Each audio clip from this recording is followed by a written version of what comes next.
Ladies and gentlemen, tonight we are taking a trip down memory lane, reliving a little bit of the golden era of gaming and interviewing the greatest sniper of all time, Garrett Mercure, otherwise known as Heist. What's up, Tommy? It's an absolute pleasure. No, all good, all good. But one thing I forgot to mention is Garrett was a very, very good friend of mine, and I'm excited to tell your story. It's actually surreal. I haven't really talked about, you know, the how I met you and all that stuff. Some people know it, some don't. But I have before we really get started, I got a video I'm gonna play for us, and we're just gonna, you know, react to it. I'm gonna share my screen. Here we go. We're just gonna watch these. Jordan's cracked. Yeah, he did. Who back in the day had the highest peak, like in sniping skill? You think?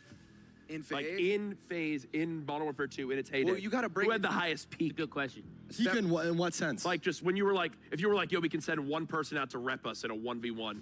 In a 1v1? Sure, 1v1 or just let's just snipers. Like out of the sniping roster. Everybody would laugh at me, but I would straight up raise my hand and be like, I'll run it. Like I could run that. Okay. After what I see, I don't even doubt it, bro. Yeah, I see some crazy. 1v1 on Rust is just my. Besides myself though, of all time. I don't know, Montage, Tommy has a lot of reps. It depends on what. Tommy has a lot of reps in Rust. Was Rain not as good at sniping as I thought he was? No, Rain's filthy. He was filthy. They're saying Rain, Heist, Blue. Heist. It has to be Heist. I'm thinking, I see a few sprats. Rain was for sure the best sniping trick shotter, without a doubt. The best. Rain had his whole own lane, his whole own game mode. He was the free for all guy. But I'm thinking, who were the snipers? A lot of people are saying Jeff. Is Jeff snipes? Yeah, Jeff is cold as. Yeah, a lot of people are saying Jeff. Jeff joined FaZe because he was a nasty sniper. Yeah. Like, you ever see his episodes? He was really out there clipping fools. Jeff? Yeah. I believe it. Jev's one of the most goated FaZe members of all time, period. But 1v1 Rust, I don't know. Yeah, Heist is whoever said that's. Yeah, a few people said Heist actually is the craziest. You know what's interesting about Heist? Same Heist that went pro too, right? That's what's the craziest, the coolest thing about Heist. I always had like a weird amount of respect for Formal because he was like a cross-platform Halo. Like that always blew my mind. Heist started out, joined FaZe as a sniper, which is the hardest. We're the best team. It's the hardest team to join as a sniper. And then he wound up joining the pro team and like placing, winning. Like that's wild. You know how he joined FaZe though? Do you remember the story of how he joined FaZe? It's the craziest shit. 1v1 Tommy. Tommy met him in a public match. Yeah. And he was frying on the other team, and Tommy was like 1v1 me. What the? And joined the lobby whooping Tommy's ass. Tommy's like, yo, you need to join FaZe. That's how they met. That's and crazy. went pro off of that. That's wild. That's actually crazy. The best surprise at the end of 2024 is that I get to see the face of the beautiful FaZe Heist. This guy was one of the snipers, probably the only sniper that ever went pro. What am I saying? One of the most skilled people that has ever touched a controller. One of the most legendary FaZe members. Heist, I love you. Shout out to you. Cannot wait to see what you're up to. I'm excited. I'm gonna tune into the stream. And yeah, bro, I just want to say, I don't use the word aura, but I'll tell you guys the truth, right? In 2012, 2013, when that guy was walking around MLG Anaheim, something was different about him. Shout out to Heist, you're the GOAT. My boy Garrett Heist, man, one of the most talented, I don't know if I'd say underrated, because I think back then you knew if you were playing against Heist how talented he was. But with the sniper, man. Still to this day the best sniper I've seen in competitive Call of Duty. And that sounds crazy given how many good ones there are today. And maybe I'm biased because I teamed with him for a while, but that guy,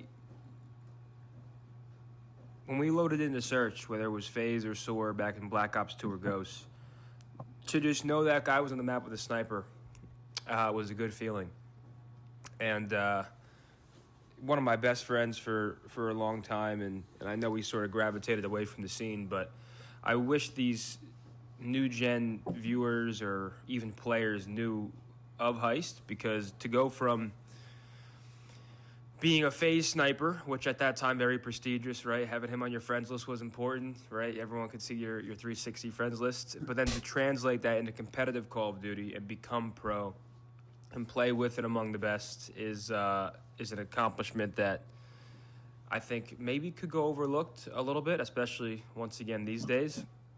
And what sucked about Garrett is the only thing I think he was battling against was himself. Like, I feel like he let out-of-game factors affect the way he played or his dedication in-game. I see, little man. Because the talent was not an issue. we were so young and the scene wasn't as developed. So I feel like at a different time, it would be different, right? Like it was just, at that time we were just kids and we were, you know, playing for little money and we were playing for passion. We were loving it. And it was very easy to take your eye off the prize. And unfortunately, I think Garrett did that a couple too many times. And by default, it kind of affected his career. All right, part two, I got cut off. But anyways, I think Garrett's personality and the people he interacted with, I mean, we were all such close friends at that time, just the entire community. And I don't think anybody has a bad word to say about Garrett. I mean, he was always fun to be around, always had a smile on his face, and he was a fierce competitor who people were definitely scared to go against, especially when he had that sniper. So, Garrett, if you're watching this, kid, I love you, I miss you, I hope you're doing well. I know we spoke about a month and a half ago and caught up a bit, but a lot has changed, man. A lot has changed, but some of my fondest memories are still those UMG Phillies and those old school events and the Great Wolf Lodge, and it's crazy how it all changed, man. But I miss you and I love you, and we miss you. The community misses you.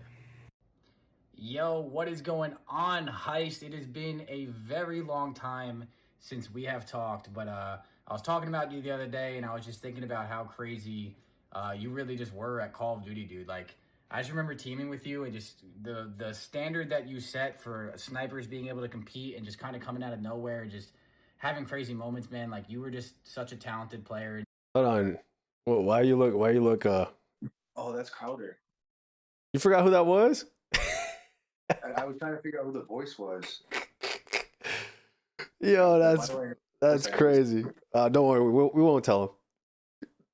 He won't know. You were such a cool dude. I hope you're doing well, dude. It's been way too long since we talked, but I wanted to send you a little message just saying what is going on. You are the absolute GOAT. And just take 1 second here to reflect on how fucking awesome that 1v3 was on Standoff. I know you still remember it. And till this day, I've watched a lot of Call of Duty in my life. I have not forgotten how you spun around in the square on the A-bomb site of Standoff and just went absolutely nuts. It was something that I've never really seen before, especially at that time. And dude, like, you're just an absolute legend. So just wanted to send you a message saying what's up. I hope you're doing well. And yeah, dude, you're the man. I love you, replays. I'm talking to FaZe Heist right now. The Project Heist.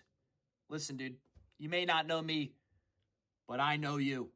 All right? As a 9-year-old kid, as an 8-year-old kid, seeing a single quad on interchange, seeing a 7 on screen on interchange, it did something to me. Seeing the 100% accuracy on vacant MW2 with a cracked ass shot, it did something to me. You're one of the only people I've ever seen who prioritizes their shot over the kill feed. You know what's up. You've always been a real one. Also, playing competitive, what? Bro just got sick of hitting 100 clips in a day, even though a few of them were triple feed times 2s. We'll let that slide. You got to give me the sauce, by the way. I don't know what you ate for breakfast that morning, but Temperrr and Banks, they got me on a leash, dude. If I don't hit 100 clips in a day, they're going to kick me. Please. Nah, dog. You made more of an impact than you will ever know on the sniping scene, man. A lot of people, myself included, were super inspired by you and everything you've done. I'm really looking forward to seeing this video, bro. And you're one of the GOATs.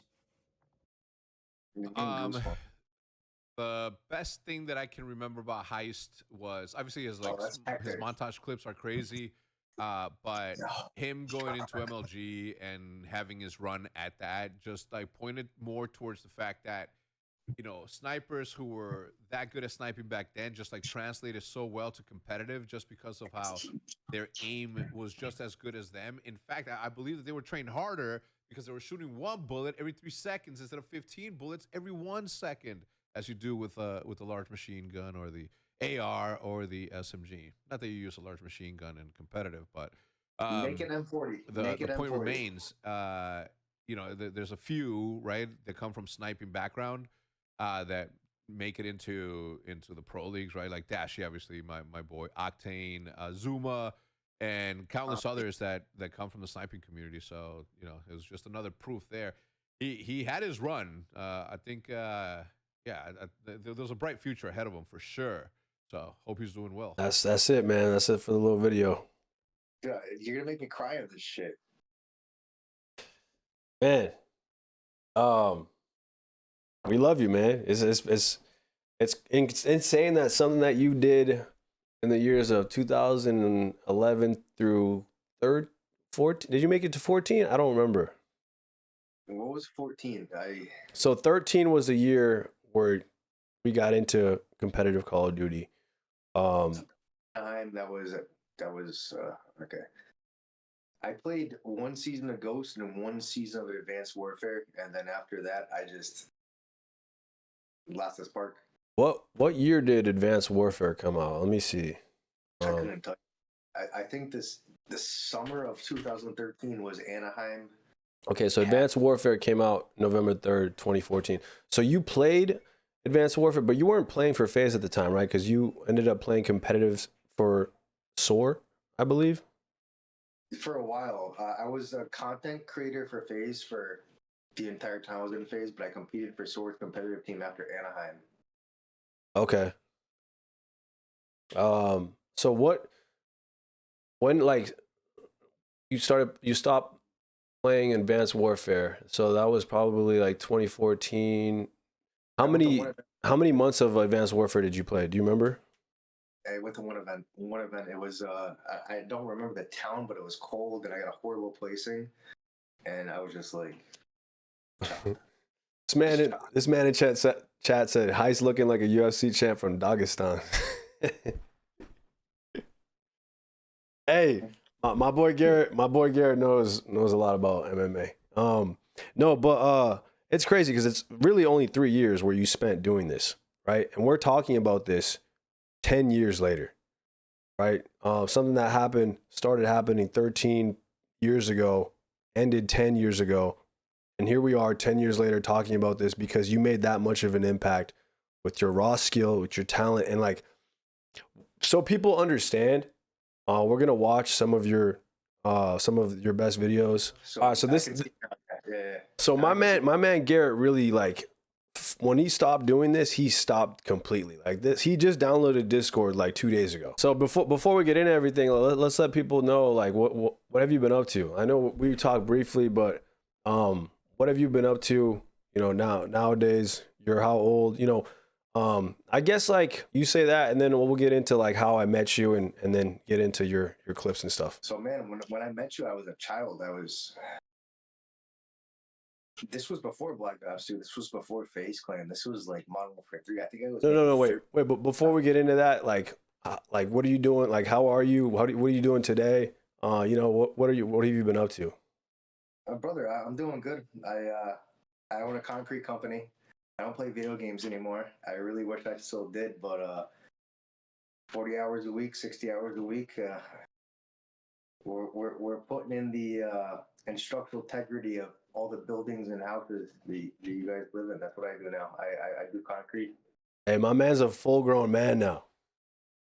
You can tell with the beard. Nah, dude, I usually never have a beard. My girlfriend's mad at me right now. I usually have like a mustache or I'm clean shaven with a jawline. But you're from Mass, man. It's cold here. It is cold. So this is my scarf. Yup. Nah, I like it. It's a good look, bro. It's a good beard. I'll tell you right now, you got a good beard. I feel like if you didn't shave yours, you'd have a good one too. If I didn't shave mine? Yeah. But what you mean? You shave yours on a 3-day basis. I can see it. Oh, I mean, I just trim it. I don't shave it. But yeah, I know what you're saying. Yeah, if you want to grow out, probably try. I've been there before, though. I've been there before for sure. I've been in your situation. But let's tell the people, I guess, how you and I met. I'm gonna tell them from my perspective, and then you tell them yours. All right? Yes, sir. Okay. So I met you when I was 17 years old. It was 2011. I got into Call of Duty. Let's rewind a little bit. I got into Call of Duty the last couple months before Modern Warfare 2 came out. And I used to play Halo. I went from playing Halo 2 on the original Xbox Live to Halo 3 on the 360. And then a lot of my friends were playing COD 4. So I got COD 4, started playing that, had a lot of fun, learned what the G shot was from Sir Grizz, and then I got Modern Warfare 2, and I got that the day it came out. I remember I asked my mom to take me to Target, buy the game because I was underage, and she got me the game, and I was addicted from day one. Learned what quick scoping was and started quick scoping, and really just spent.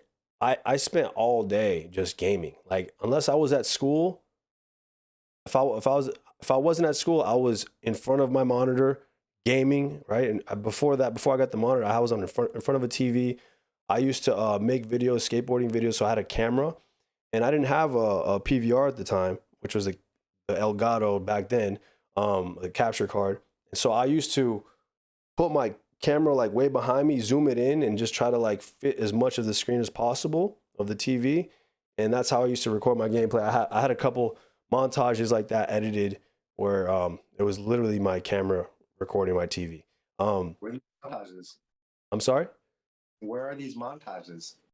There's one on YouTube. There's one where it's like a team taj. It was me and my IRL friends that we made a little team taj back then. This was like 3 teams before I joined FaZe. And I edited the video. I used to like, bro, back then I was so passionate about all this. You know, I grew up skateboarding. And so I used to watch all these skateboarding videos, and I try to replicate that skateboarding videos with my Call of Duty gameplay. And so, you know, fast forward to when I joined FaZe, and I like joined the very initial, like the very beginning of FaZe Clan. I started doing that for FaZe, and I was so like, I had one mission on my mind, and that was to be the best sniper I could possibly be. The best sniper in the world. Like that was my mission. And I came close. Like I was definitely one of the best snipers at the time. But there was also a lot of, you know, I'm sure there was other underground snipers that I probably never even heard of because they never recorded anything. You were one of those people, right? I remember because in 2011, that was the year I dropped 2 of my biggest montages, Reflection and then Parallel. And so that was like my prime year for like skill wise in Call of Duty gaming. And I remember I would just play free for all, and I loved free for all so much. That was my bread and butter. And I would just play free for all, but nobody back then could touch me with a sniper in free for all. Like I thought I was him, right? Until I run into this motherfucker at 3 a.m.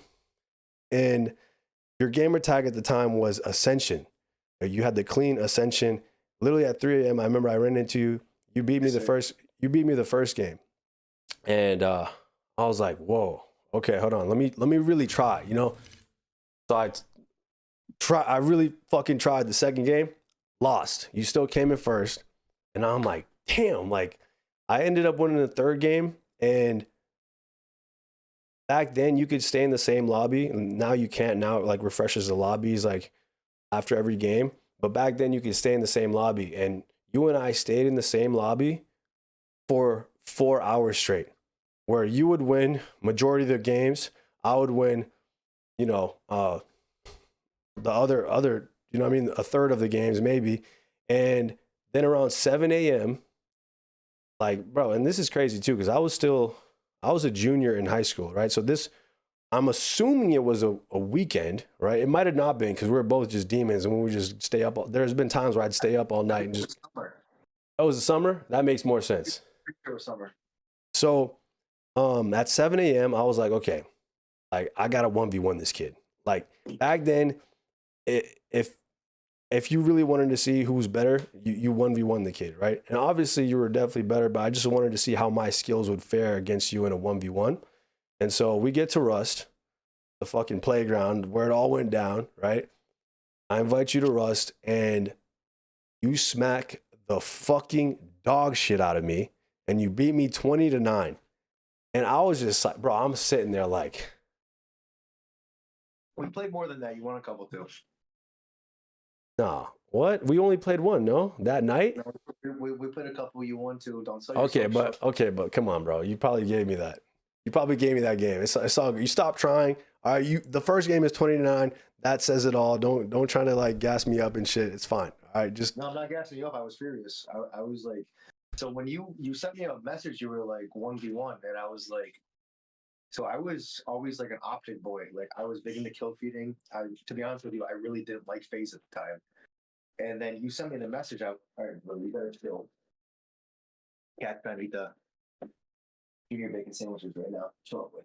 But you sent me the message. It was like 1v1, and I was like, dude, this kid just wants me out of the lobby. He just wants to record easy clips. And then we played a couple more games after you sent it to me, and then you backed out and invited me. I was like, he's actually serious. And the entire time, I'm like, dude, I like kill feeding. I don't really respect the trick. I was best friends with Fakey at the time, so like I did it too, but I didn't really respect it. I didn't like see. I obviously respect like people like it and they think it's cool, but it wasn't my thing. And then, dude, you invited me. I joined the lobby. We 1v1 probably 40 times. Then after that, it was just chemistry. So the next day, I remember I recruited you into FaZe, but when I brought this up to you over the phone call a couple of days ago, you said it was a little bit different. I gave you a challenge for you to join. No, Seabass gave me a challenge to join. I had like a week to record, and then I recorded for a week, and then I sent the video in, and I get to work. Yeah. No, so I met you in a free-for-all lobby. We played for 4 hours. So it was some of the most fun I had playing free-for-all to this day. Now it was like 3 to 7 a.m. We play each other in 1v1 Rust. You beat me 20-9. Next day, I recruit you to FaZe. I've never there's very few people I've like met in my life that I'm like super impressed with to this day, like just from a public lobby. You're one of those people, and it's insane what you were able to accomplish in the few years that you were doing this. It was really absurd, and you could have been so much bigger than you are today, not just from content, but also even competing. You all right? Give me 1 second. All right, no worries. In the meantime, let's watch one of his videos, man. I feel like it'd be cool to see other people do this, but like it's so hard to do. So this is here's a clip. This clip is crazy. This clip is really insane. Modern Warfare 3 heist.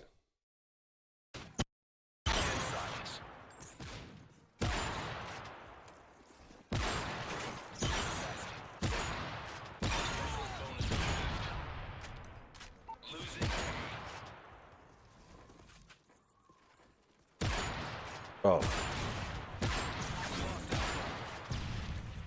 You guys see what I'm saying? The precision, the quickness, the black scoping, like. Securing Charlie. Your tactical insertion was prevented. Charlie secure. The kid just did not miss, and he was so quick, bro. Very few people, I feel like, especially snipers, play like this, where it's like aggression after aggression and precision, like in your face. He's just holding the W key, you know, just running at you, going crazy. Oh, he just got back. My bad. Sorry. So a little bit of stuff has changed in the last 10 years. I got a girlfriend. She's got a kid. Little man just came downstairs. All good, man. Family, bro. I feel you. I definitely feel you. So we were just watching your unbelievable clip, and I thought those were all black scopes, but you told me that was theater mode, but regardless, bro, those are black scopes. No, that was recorded from. They're all drag scopes. Theater mode back then was weird, so it would like miss frames. Some of them might have been black scopes, but that was.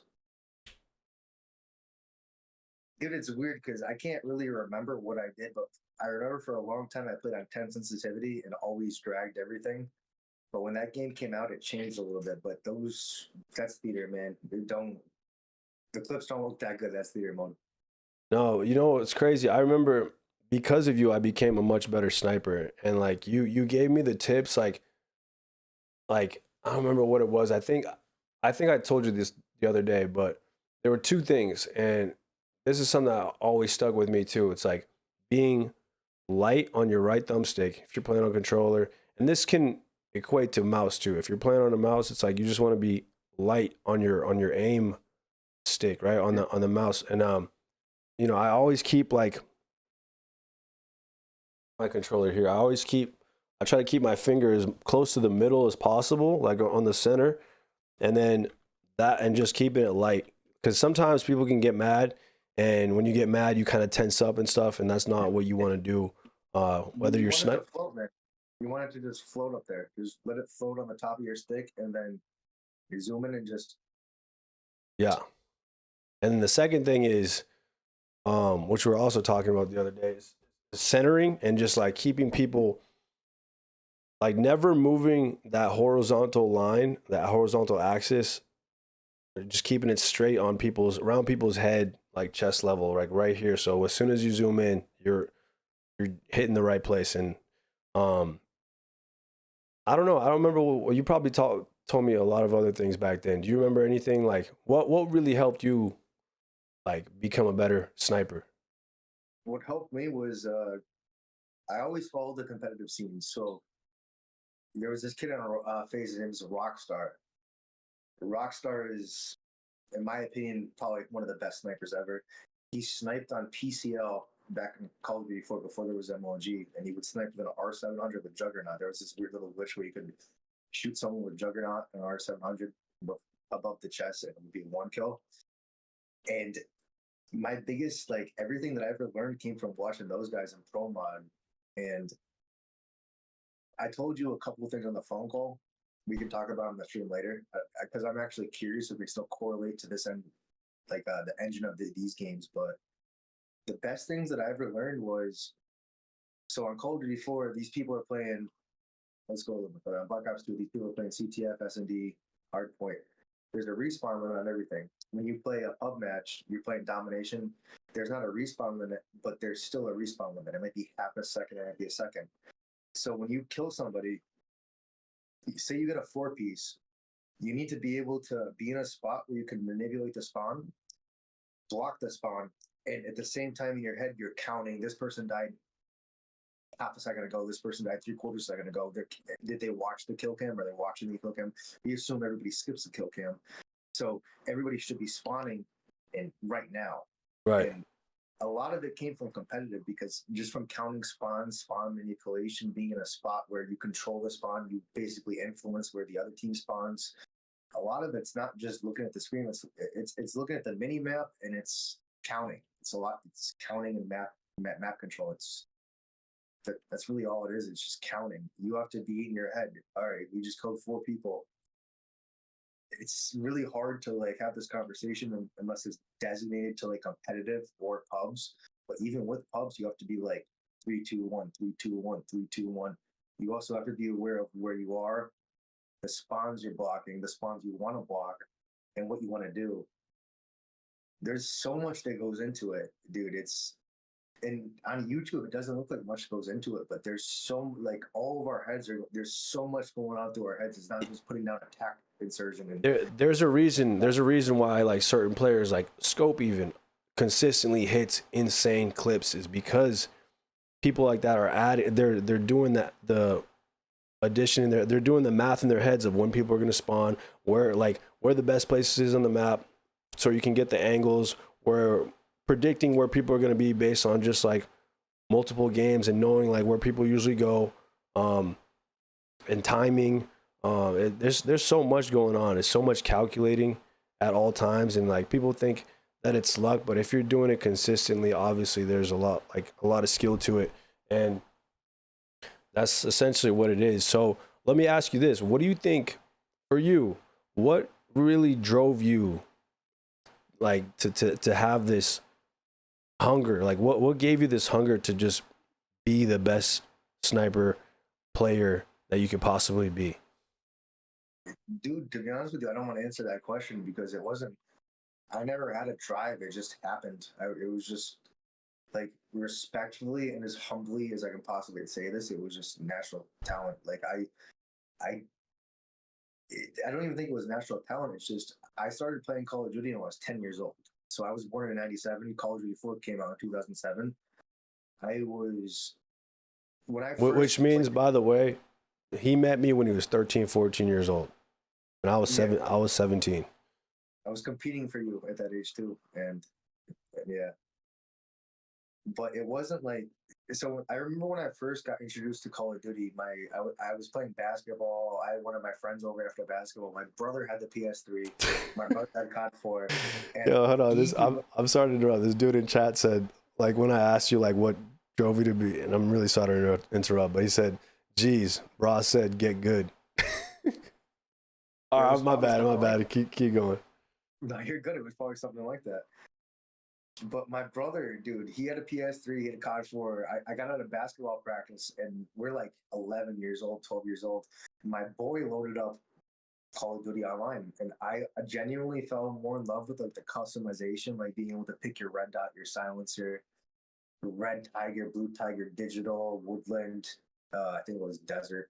But I fell in love with that, and then I started playing it, and I was a child at the time. Like I wasn't even old enough to play the game. I shouldn't have even been playing the game, but I was just naturally good at it. And then what happened is I fell in love with the sniper. So I wasn't quick scoping, I wasn't no scoping. I was going on pipeline, laying down a mile away from everybody else and trying to get 1 or 2 sniper kills a game.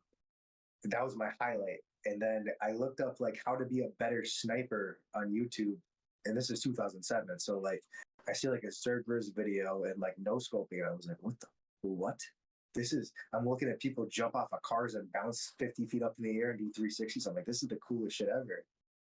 And then since then, that was the spark. I fell in love with the Call of Duty sniping community since 2007.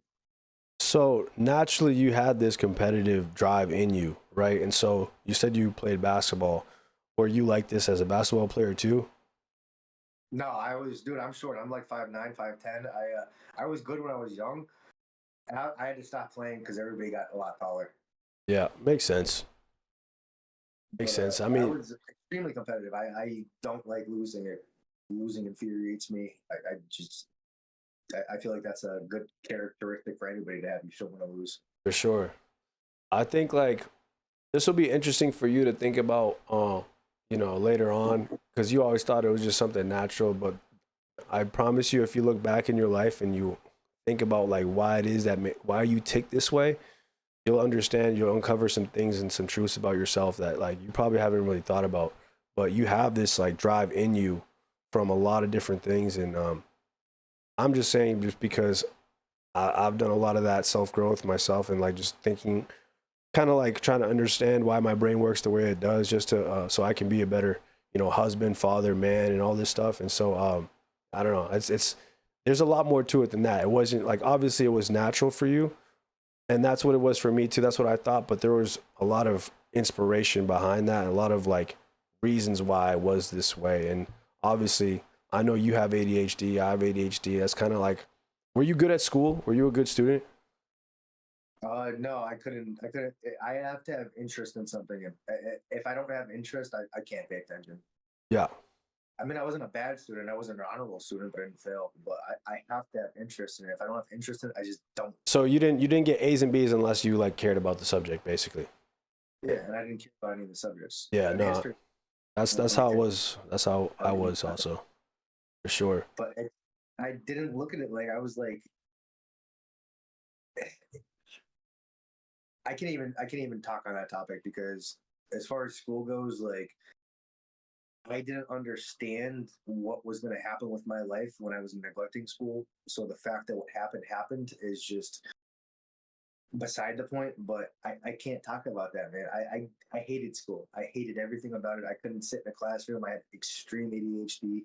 I'm a very big visual learner. Could not just like look at a piece of paper and be like, fill this out. I mean, I could, but I couldn't sit there and do it. Now I could. 10 years ago, I just was not happening, man. For sure. No, I mean, I can relate a lot, bro. I was the same way. I mean, I failed my freshman year and ended up staying back, but that was literally because every single day I would skip classes. So it happened every single day where I would skip the long block and go to all 3 lunches, not just one. And in that long block class, they would never see my face. And I ended up taking Adderall like my last year, doubled up on English, and that was the thing that helped me just stay focused and actually get these things up and pass. And I've used Adderall like throughout some of my years, but it's something that just like I don't enjoy taking it because I feel almost robotic and emotionless. I feel like it affects everybody differently, but yeah, that was like, I'm really glad I did take it my last year, because otherwise I would have done an extra year of high school, and I was already, building FaZe at the time, and I didn't want to spend any other time doing anything else, and I can't imagine doing another year of high school. That would have sucked. But it's weird, man. It's a blessing and a curse. It's like a magical drug, but at the same time, I feel like so the drug amplified you doing well in school, but I feel like it doesn't matter because you didn't have that interest. The drug could have done anything for you. It could have amplified everything, but it just made you do a little bit better in school. You didn't have interest in school. There was bigger stuff, bigger fish to fry. That's why you didn't have interest in school, in my opinion. for sure. I mean, that's the thing, and that's like something that anybody could take, like watching or listening to this. It's that. Were you? What was your senior year of high school? Where were you in FaZe Clan? Where was I? Yes, sir. What do you mean? Like, where was I? Like, you, I met you my junior year. Okay, so exactly, man. Like, there's bigger fish to fry. Like, who cares about school at that point? I'm not going to say the audience shouldn't care about school. You should absolutely care about school, but this is a circumstance where it's a little different. Like, you're not going to focus on like school when you're in that like boat. You know what I mean?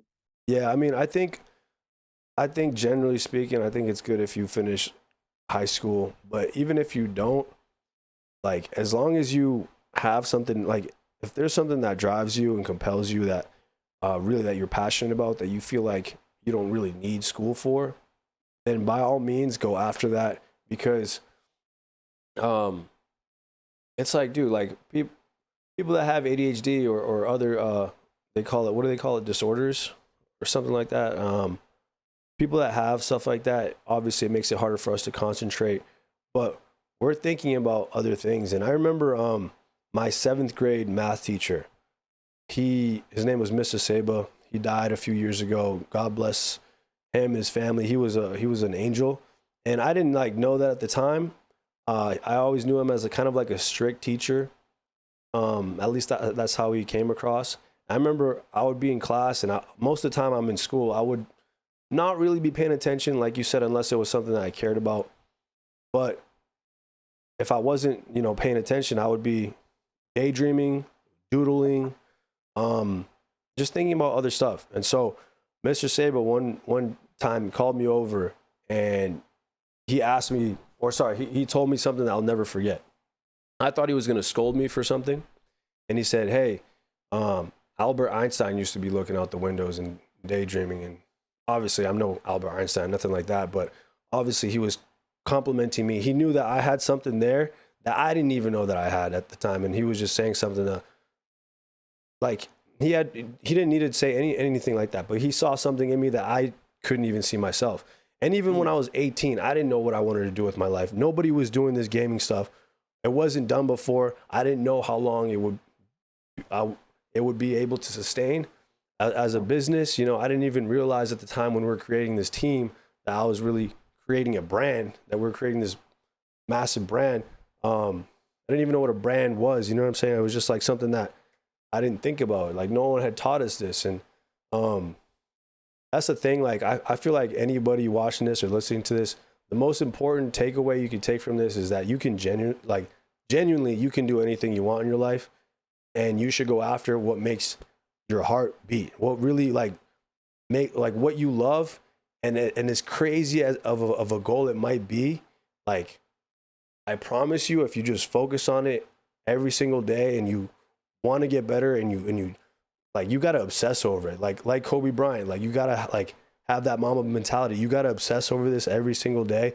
And as long as you make a little bit step forward every day, just a little step, you're making progress. And the more you do that, the more you're getting on that path, the more you're going to meet like-minded people, or people that can, you want to surround yourself with like-minded individuals, and they'll be inspired by you. You'll meet the right people, and eventually you'll have a network of like-minded people that help you get to where you want to get to. And it's crazy because you never know where you're going to end up. Like, I didn't know this was going to happen. I had no idea, but you could end up somewhere way bigger. You could end up somewhere way small. It doesn't matter at the end of the day, as long as you're like, it's like you shoot for the stars and you're going to end up landing somewhere over there. But if you think, like, if you put a cap on it and you tell yourself, well, I can't really do that, then you're never going to do it. You're never going to make it past that cap.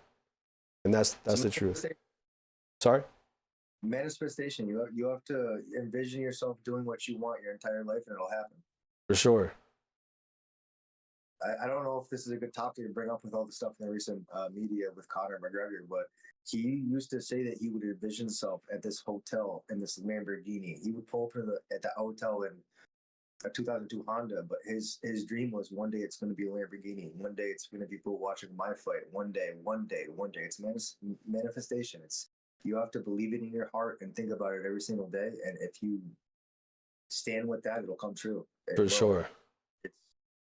And back then, bro, I was doing that like tenfold. I was really, like, I'm not a religious person. I would say back then I was like more religious, but I used to go to bed praying every night that we would be the biggest sniping team in the world. You know, like even before like the trick shotting stuff, like as that stuff was going on, I would pray that we'd be the biggest team in the world, like every single night. Dude, I was like, that's the only thing I really cared about. Like I'd go to school, come back, but from 3 o'clock to 11 o'clock every single day, I'm grinding. I'm in front of my monitor. I'm gaming. I'm making YouTube videos. I'm designing graphics. I'm learning how, like, I'm just understanding the space that I want to be involved in and trying to be the best version of myself that I can be in that space. And I know you did because I found you at 2 o'clock in the morning. You were following your passion at 2 o'clock in the morning. 3, brother. Yeah, no, it was crazy. But dude, let's get back to talking about you and like how everything kind of transpired. So why was it that how come you think you like, how many games of competitive did you play? Because obviously you started, what was the, first of all, why did you decide to start playing professionally? It was just something that I always watched it when I was a kid. Like I remember watching Clayster on MW2. I remember watching Fakes was back then. Pretty much TP was back then. Scump was back then. Everybody was back then. I always watched it. So I was always big into like the YouTube aspect of Call of Duty, whether it's sniping or competitive or anything. And I remember just watching those guys, and I would watch them. And I'd be like, well, if I want to get better at Call of Duty, I should be watching the people that play professionally. And believe it or not, like just watching them made me so much better. And they don't even know it. Like, because back then there was Modern Warfare, Call of Duty 4 or World at War, Modern Warfare 2. There wasn't like an audience where like you can go on YouTube and be like Modern Warfare 2 strats. Like you can't get gameplays back. You can't see people doing like a commentary over their entire team playing. It was just, they would do stuff that it would just correlate to like the actual game. Their competitive will correlate to like public matches where you'll hear their live commentary and they'll be like, someone's spawning, and then you look at the mini map and they're like, well, why are you saying that? You could put everything together to figure out their commentary, and it was like a big puzzle. So I'd be like, why are they saying this? Because they're not going to tell us why they're saying this. They're not going to tell us that they're looking at a respawn time. They're not going to tell us that they're blocking a spawn. So it was just a big puzzle, and you figured it out. And it transitions to every single game. Everything is just a big puzzle. It's a game of chess. It's essentially a big game of chess. And people, one thing that always bothered me was like, it's nerdy, it's Call of Duty. It's like, dude, it's glorified chess. It's glorified chess on another level, because chess is a game that's solid where this piece goes there, this piece goes there. Call of Duty, something can happen every fifth of a second, and it changed every single next course. Whereas with chess, everything has a course. Call of Duty was like chess, and it's crazy. Call of Duty is actually crazy from every aspect of Call of Duty, from sniping to kill feeding to playing it competitively to Warzone. There's a different branch of Call of Duty in every single sense of Call of Duty, if that makes sense. Yeah, no, I get what you're saying. And what's cool about gaming too, that is something that really is unsaid, because it's not something that can be necessarily studied, but I think it adds an element into your brain of just like faster problem solving, faster decision making, sharper, you know, just overall a sharper mind in certain ways. And like even people like Elon Musk, man, I don't know if you know this, but he plays Diablo like competitively. 50 in the world. What? He's ranked 50 in the world right now. I think no. I think he did a speed run and he was like top 3. Like I think he became 3rd or something. Maybe I misread it, but it was something along those lines. Like he and crazy enough. By the way, obviously I was talking to you briefly about this, but I forgot to bring this up. But former FaZe Resistance, like the guy that actually recruited me, he plays Diablo a lot, and he just told me one day, he's like, "Yo, like kind of crazy, but Elon Musk and I like Elon Musk reached out to me, and he wanted to like learn from me with Diablo, so we got on like calls and stuff, and Ben Resistance like was helping him with like Diablo and stuff, and just because Resistance is like nasty at speed runs, he was top 5 at one point, and so one of his friends who was a streamer got a hold of him, or Elon got a hold of that streamer. That streamer got a hold of Ben, and Ben and Elon were talking, and then like weeks go by, and then Elon breaks number 3 in that category or whatever it was. But even Elon Musk, man, one of the wealthiest people in this world, who's created just absolutely insane things, is gaming. He's a gamer. This man is a genuine gamer. Dude, I'm a huge Elon Musk advocate. I like I have an RS5. I like trucks. I like cars that make a lot of noise, and I understand that he's into the like the tech world and like electric vehicles. But I'm the biggest advocate in the world for him. He's a genius. He's literally, and I'm pretty sure he's top 50 in Diablo right now. I'm pretty sure he's top 50, regardless of the speed run. I think he's top. Don't quote me on this, Right. guys, but he's a pioneer. He wants to just change the world. He doesn't even care about his income or anything. He doesn't care about his state of life. He just wants to do something for the world. That's all in my opinion, at least. He just wants to help the world. He just wants to make his little plant known and be like, all right, I did what I could to help. For sure. No, he's a genius. He's an absolute legend. It's funny, a lot of people are saying hashtag comeback heist, and then my boy Mateos is saying hashtag let's play CS heist. Tell him Spring. Tell him Spring. I told you Spring. Brother, I haven't even looked at the chat. Should I be looking at the chat? Yeah, you can have it up, man. I wouldn't. I don't want it up because I don't want to start talking in the chat, because this is what I'm talking to you. Yeah, I'm like not looking too much, but yeah, your boy Dose you told me about is in here, I think. Yeah, Tyler. Yeah, he said better be reading chat. I'm gonna start reading chat in a second, but Tyler is bro. If it wasn't for Tyler, you would have never had me. That kid put me on. That kid lit the fire under my ass, and then I met you, and he was like, just push through it. That kid was if there was no Tyler, there'd be no Garrett. Oh, that's dope. I didn't know that. So someone in chat is ask him what he thinks about FaZe House New York era. Did you know much about that time?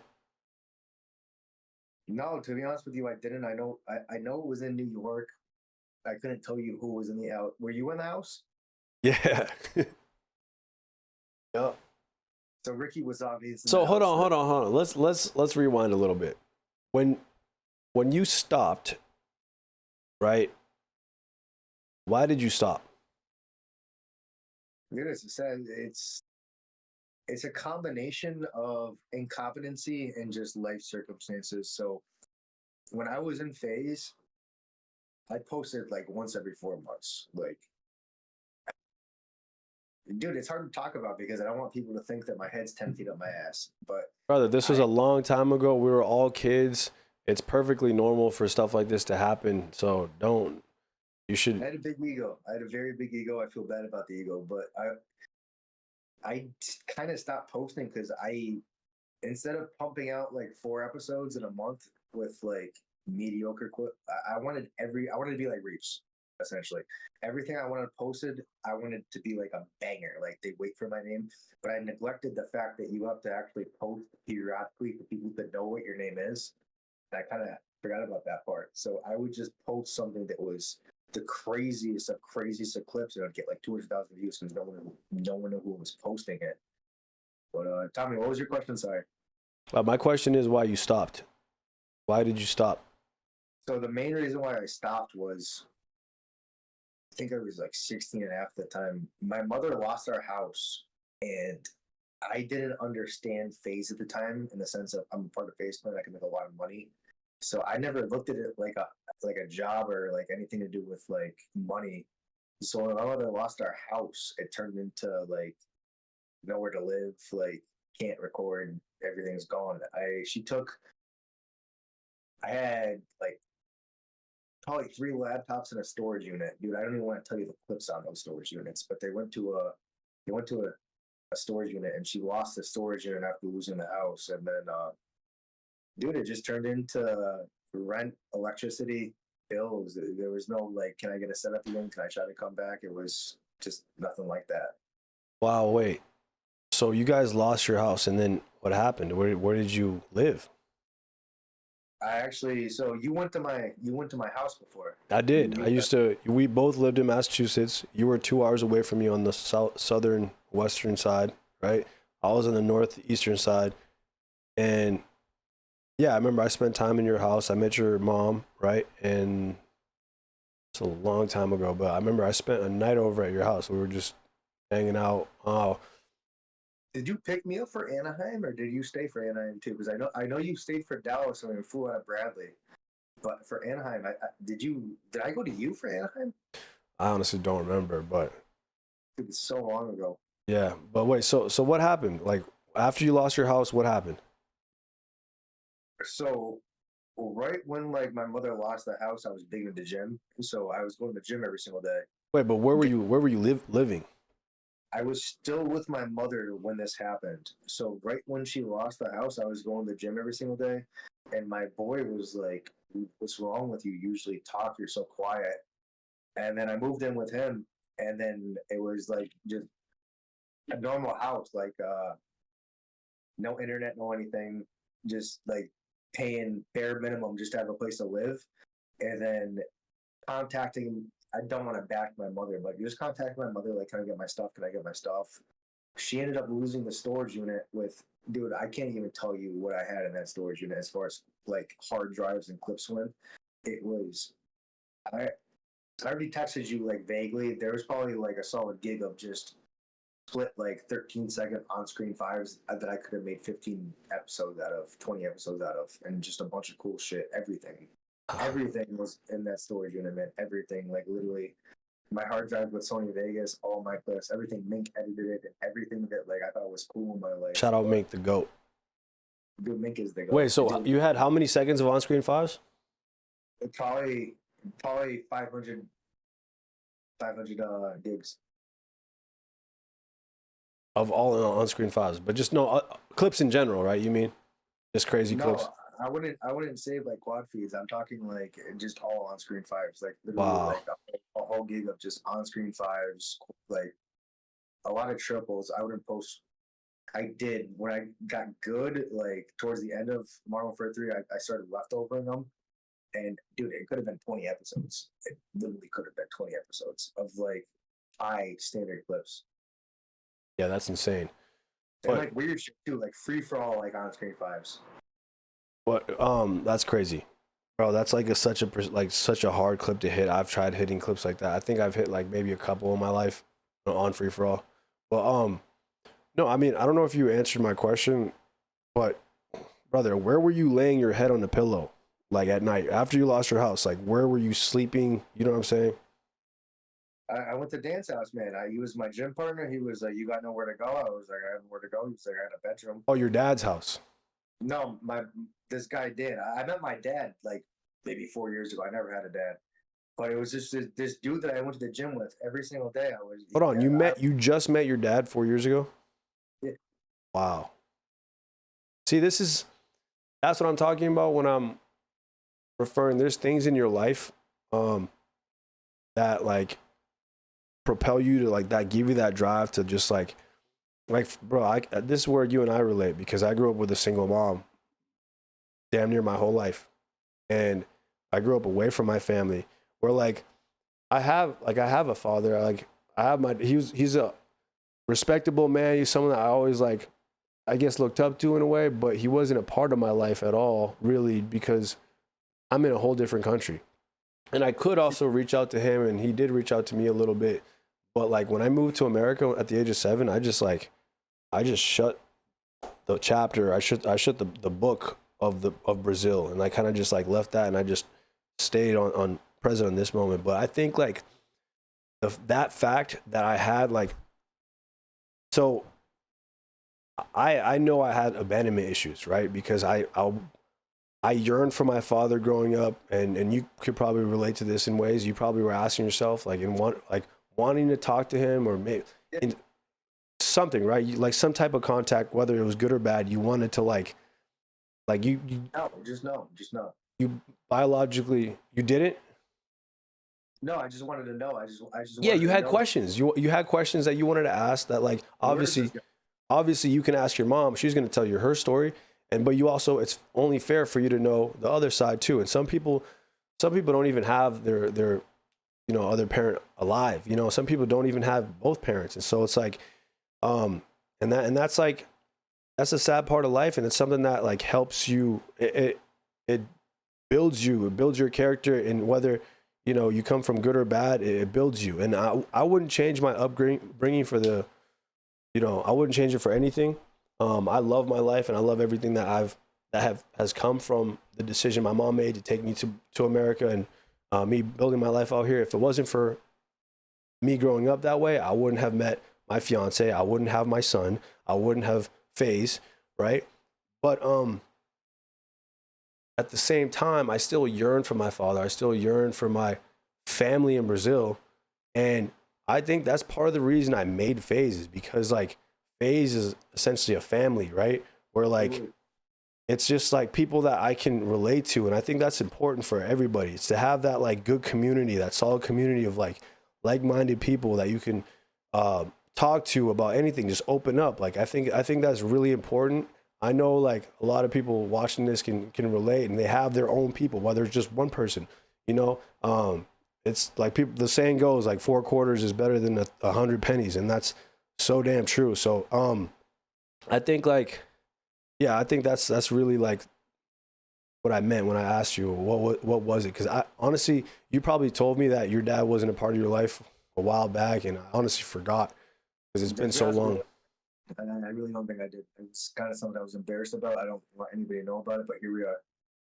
Yeah, no, I mean, bro, there's nothing to be ashamed of. You are who you are, and like be proud of yourself and everything that like no one could take everything that you've accomplished thus far in your life away from you. And you've done in just 3 years, bro, you've made an incredible you've left an incredible mark to where a decade later I'm hitting you up and we're talking as if not a day has gone by. And we're even in a call with the guy Scope. Scope is in the chat right now, fucking legend. We brought Scope in, and we brought Scope in on the FaceTime. Scope, also one of my favorite people. He's one of the most genuine, nicest kids in the world, but also one of the best snipers in the fucking world. Like this kid is like, he's you now. You know what I mean? Like, Tommy, when you were picking up pizza yesterday, and I was talking to him one-on-one, and I literally had to be like, bro, have you been playing on mouse and keyboard for the last 5 years? Because I've been watching him for the last 4 or 5 years, and I always thought like there was something iffy about him because he's the way he plays is just so clean and just it's snappy. Like he just snaps on shit. And then he told me no, he started playing on mouse and keyboard recently, and I was like, dude, you're the GOAT. He's the GOAT. Scope is the GOAT. Yeah, Scope's insane, bro. That motherfucker was trying to join FaZe for half a decade before he was able to do it, and like he's really only like the only sniper we have left, like genuinely. You know what I mean? Like this motherfucker was the only sniper that made it into the cut. We made a big cut. Like we only have, I want to say under 20 members, but when we made the cut, it was like 13, 14 members that stayed. So you didn't know that because, bro, like, let me give you the rundown, very long story short of how FaZe kind of like, bro, there were at one point way too many FaZe members for a while, right? And then at one point, FaZe got so big as a corporation it started with the one guy. I briefly told you that he kind of came in and then just started the whole corporate infrastructure of just fucking old motherfuckers that come from like traditional forms of businesses that have no business being in this business. Kind of just came in, sucked the fucking life out of it as much as possible, sunk their teeth and sucked the life out of it, and then like left fucking with like a storybook ending, with like just kind of like taking a lot of the money that our brand made and then just fucking flying off into the sunset and leaving us out to dry. When we like, a lot of misconception people have is they think we made a lot of money with FaZe. Brother, I haven't made a lot of money with FaZe, not compared to what these motherfuckers made. It's fucking insane. It's so sad, bro. At one point we had over 100 employees. Okay, I'm not talking members, I'm talking about employees. We had over 100. Like, all these people are on exactly. That's my point exactly. It's just like, the story's insane, bro. It's like you're a lot of people hearing this are probably thinking, well, why the fuck did you have that many? Like, why didn't you? It got to the point where they wouldn't listen to the amazing ideas we had anyways. That when they said, oh yeah, we'll do this, we'll do that. Like, we would sit in meetings. I remember me, Banks, Rain, and Apex. We used to go to these meetings. We'd have these amazing ideas because no one understands our brand and cares more about our brand than we do. And so we had these beautiful ideas, like bringing like certain people in that, like, when they were like, at one point they were fucking little. Now, like, you know, they're some of the biggest in the world, like Kai Cenat even. Like, that was one of those people. Him and AMP, we were talking about signing them a long time ago. And, you know, it got signed off, like, okay, yeah, we're going to do it. And then months go by. They eventually, I think, like, they asked for a little more than what our guys offered them, even though we told them, like, if they ask for more, just get them in, like, let's do it. They were like, they made the judgment call. They were like, nah, this is, we're not doing that. Even though these motherfuckers are getting paid to fucking do this. And they're like, so I don't know. That situation happened multiple times, like a lot of different times with different people. And so we stopped showing up to these meetings because we realized, like, nothing's fucking happening. There's no point. And so the company still needed to be run. And so they're running the company without our consent now, you know, without our vision. And it's just like, how did it come to that though? How did it come to like someone else running FaZe? The first guy came in, he basically divided and conquered us. And so it's so like he earned, was like, so Tommy's he on this side, Rain's on this side, Apex is on this side. We're gonna talk to him, manipulate this person. We get everybody against each other. Like, essentially I haven't been in the scene in 10 years, so like I genuinely don't understand. Yeah, so essentially around 2015, you know, I met this guy who was like a super smart guy, understood business and all that stuff, and like he earned all of our trust. He earned all of our trust. Me, Banks, Apex, and Rain, like, and he helped us raise a lot of money. And then, like, over the course of 3 years, it wasn't just with like business stuff too. He helped us all individually with our own personal stuff, and like, you know, and he earned a seat at the table essentially. But then, did he ever meet the community? Sorry? Did he ever meet the community? Did the actual community ever like accept him? No, we didn't. Like, he didn't show his face on the, like, we didn't. That's the issue. You can't come into FaZe Clan, which is a household name with faces, and expect to, you know what I mean? I mean, yes and no. I mean, if you're a genuine like executive person, at the very least, people should know who's running the company. So I would agree with you in that sense, but you don't need to. I'm sorry? I said Tommy runs the company. They don't.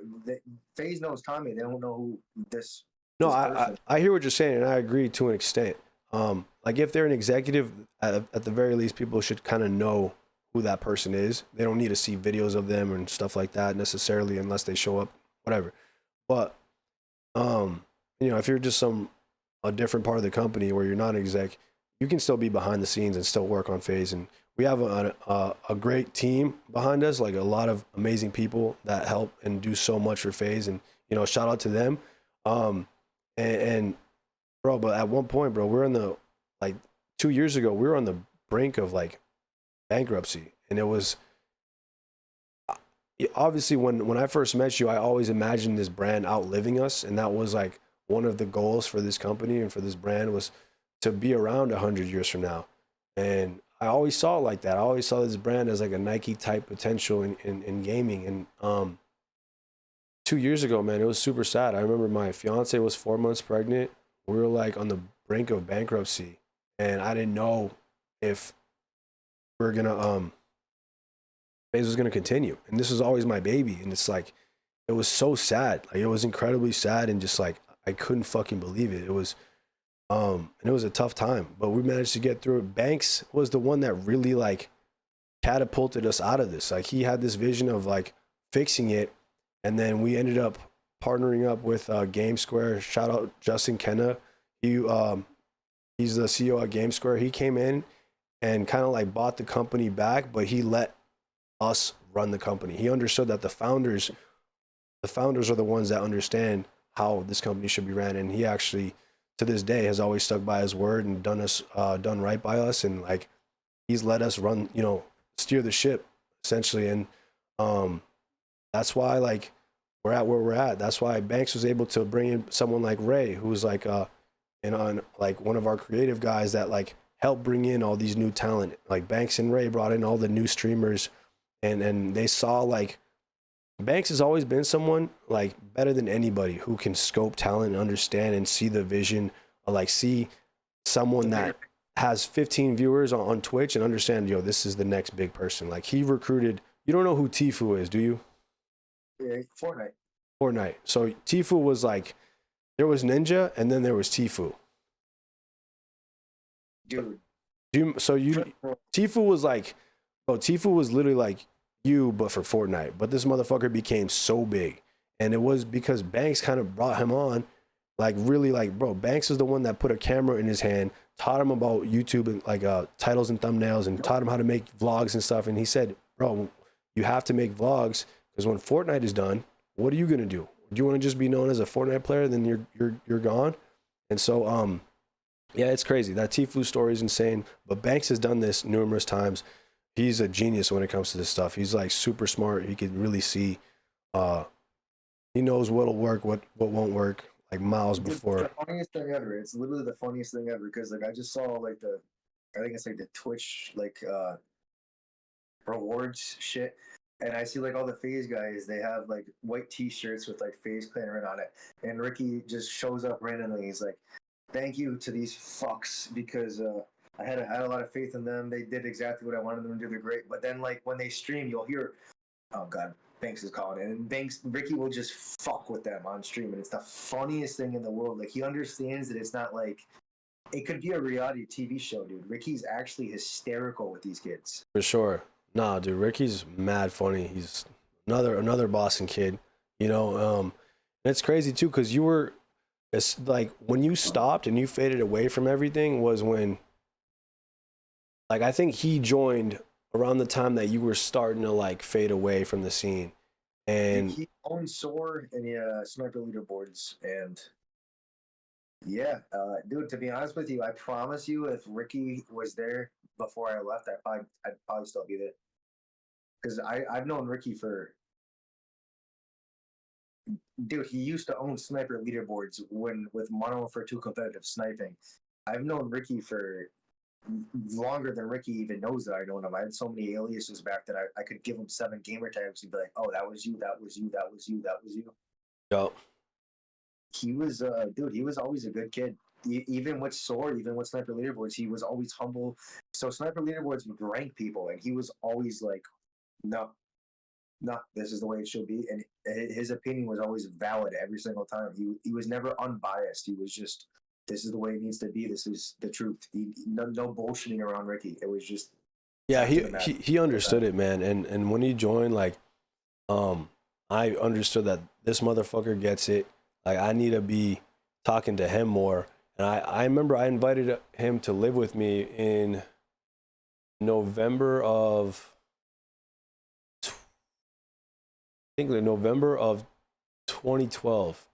I invited him to live with me because he was living in Lowell. That's where he grew up, Lowell, Mass. My first 5 years in America, actually, ironically enough, were also in Lowell.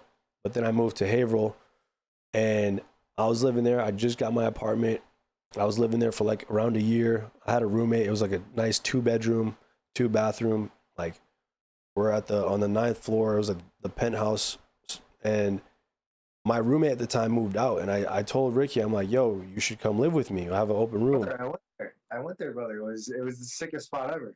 It was fun, bro. It was a good time. It was a really good time. To this day, even Ricky will say, like, and I agree, like, it was like some of the most fun times in our lives. Like, it was genuinely like it was so carefree back then, because this is before, you know, we realized there's bills to pay. There's a lot of stuff going on. We were just still like kids, you know. And I think we went to Logic and Cruella. Logic and who? Cruella. I don't even remember that artist, but that's crazy. You remember that? Dude, we went on Logic's tour bus. Oh, I remember. With Ricky, right? Yeah, Ricky was there. I forgot his name, dude. What was his name? There was someone really, really important on that tour bus that I pissed off, and they started talking shit to me. It was, dude, who was it? I said something stupid, like as a joke, and they took it wicked serious. I don't know. I can't remember the name, but it was funny as fuck. I don't remember. He didn't go anywhere, so it's like I'm not surprised you don't remember. It was, anyways, buddy. Go on. So I mean, yeah, that was really it. I mean, Ricky he's always had an eye for scope and talent, and also understanding. Whereas, honestly, like out of anybody, this motherfucker has done like I know I built the foundation of FaZe, and like I did so much in the early years, but Banks is the one that really helped catapult this shit too. You know, massive shout out to Apex and Rain too, because those motherfuckers also did that in their own ways. But Ricky was the dude that I brought in to, like, he started living. He wouldn't. I invited him to live with me in November 2012. He didn't want to do it at the time, and then February comes around and he ends up living with me. Or maybe it was March, something like that. And so February 2013, March 2013, he ended up living with me. He just told me, he's like, dude, I'd like to, but I can't afford it. And I was like, bro, don't worry about it. I got your rent. Let's just build FaZe. Like, so every single day we'd wake up, work on FaZe 24/7. I remember there'd be times where he's in the shower and like, we got to put out a video, and I'm trying to figure out how we should title it. I'm like, yo, I go in the bathroom, like, yo, he's literally in the shower. I'm like, what should we title this video? And, you know, stuff like that. And, yeah, man, that was like, it was so much fun back then. You know, we were like really still kids, and we didn't know how big this was going to get.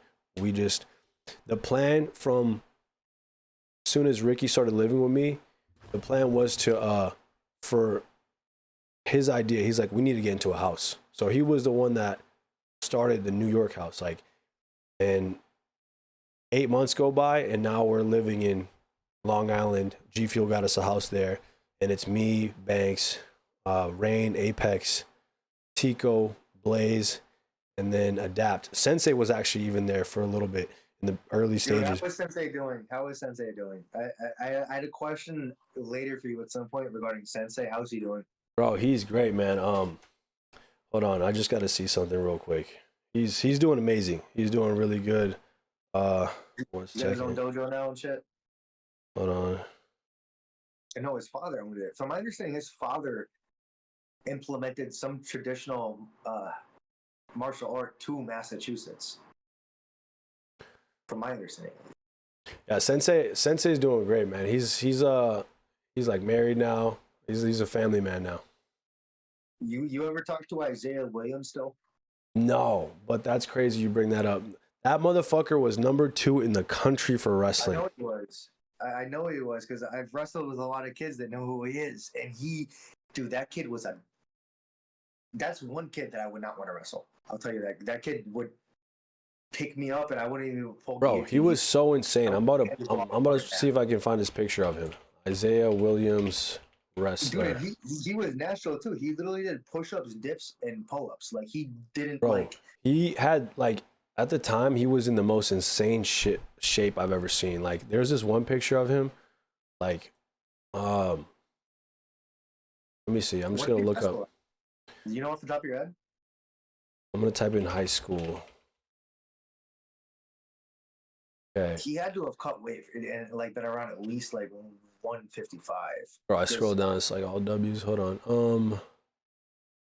That kid was a fucking animal, dude. He was insane, man. He went to my high school. He was, wait, I'm typing.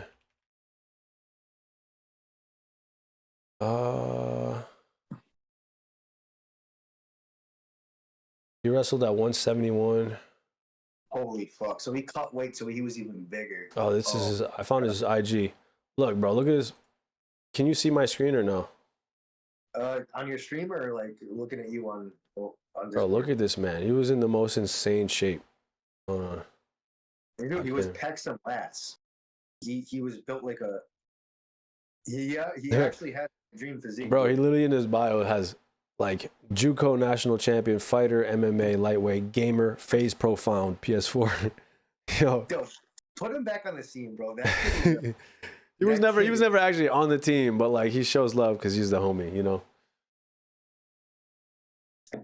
Number 2 in Western Mass, or number 2 in the country. In the country, he was number 2 in the country. Yeah, that's crazy. In high school. I absolutely believe it. Nah, he was insane, man. Shout out to him, bro. He's a beast. But yeah, wait, so damn, so what happened after let's get back to your timeline. What happened after, you know, you lost your house and everything, like then what? Then what kind of transpired after that? Dude, I think because that's a really hard thing to go through, man. I mean, I can't imagine going through that. Like, that's really tough. You said you were living with Dan, a friend of yours or something? So this dude, right before I lost my house, I was going to the gym every single day, and I met this guy named Dan, and he just coincidentally had like a house with 3 bedrooms, and he was like, dude, like, so what happened is I'm usually talkative. One day I'm at the gym, I was just not saying a word. He's like, kid, what's going on with you? What's going on with you? I was like, dude, to be honest with you, I don't know where I'm gonna live. And he was like, if you're serious, like, I have a house with 3 bedrooms, give me money every single month. So when I moved into his house, I didn't understand FaZe at the time. I didn't understand like money. That's mad nice, by the way. Not like there's very few people in the world that do stuff like that. That's really nice of him to offer that. If he didn't do that, my mother took my older brother and my little sister and told me, "Kid, figure it the fuck out." That's literally what my mother told me. Kick rocks, figure it out. So if it wasn't for this guy, I would have had nothing. But I remember when I moved in there, he didn't have like internet and shit. And I think it was, what was the most gloomy Call of Duty? World at War II or Verdesper? It was the most gloomy? Ghost, right? No, after that, way after that. It was like wicked. It was like World War II. It was like just every Gibraltar was on it. Every map was just literally like sad. I don't remember. I don't think I played those. So I tried to compete on that game, and I was literally people are saying World War II. World War II. I think that's the one. So I tried to compete in that game, dude, and I was. Hey, James, thank you for the 8 months, bro. PCs are the next like new console. I think on like a PS4 on Wi-Fi, not even Ethernet cable, no Discord, no anything. My Discord was like my cell phone and earbuds coming from my cell phone going to my ears, and my ass was over that, playing on like horrible Wi-Fi, just trying to get back into it. And dude, like it just. I remember I scrimmed for like a day, and I was like, it's just don't have the capital to get back into it. It's just not going to work. We're going to go pour concrete. Damn.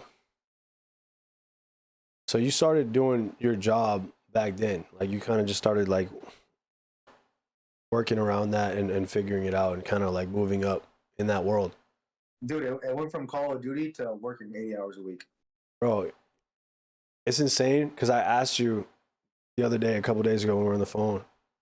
So like, obviously you received that dopamine from Call of Duty and gaming, and that's a big part. That was a big part of your life early on, and like obviously to this day I still game because it's like I can't imagine not gaming because it's just something that's a part of me.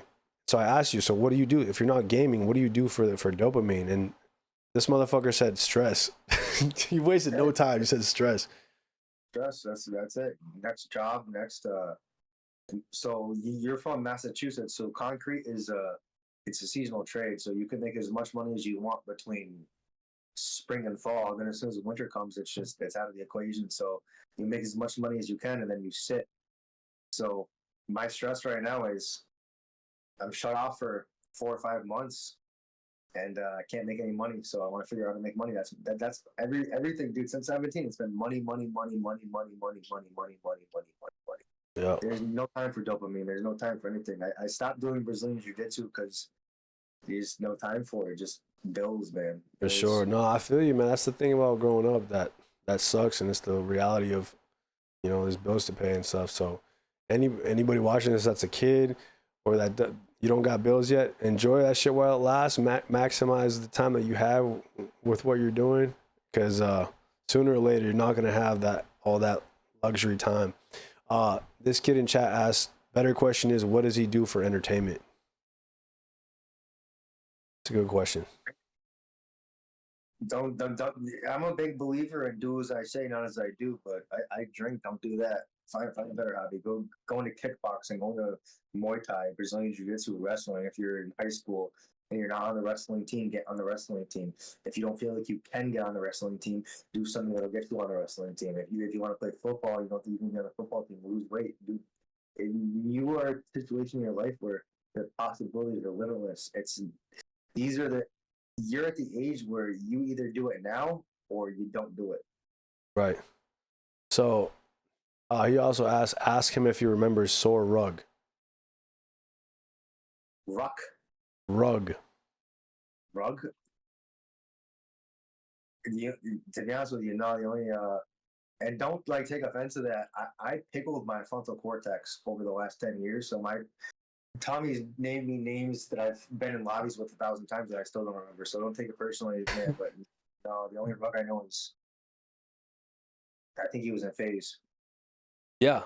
So there's actually 3 people that used to be in Soar that are in FaZe to this day, and that's Banks, Rug, and Adapt. I fuck with Adapt, dude. I want to meet Adapt. Dude, yeah, Adapt's the man. He's like one of the most big-hearted humans I've ever met. The kid's a goofball. He's so fucking funny.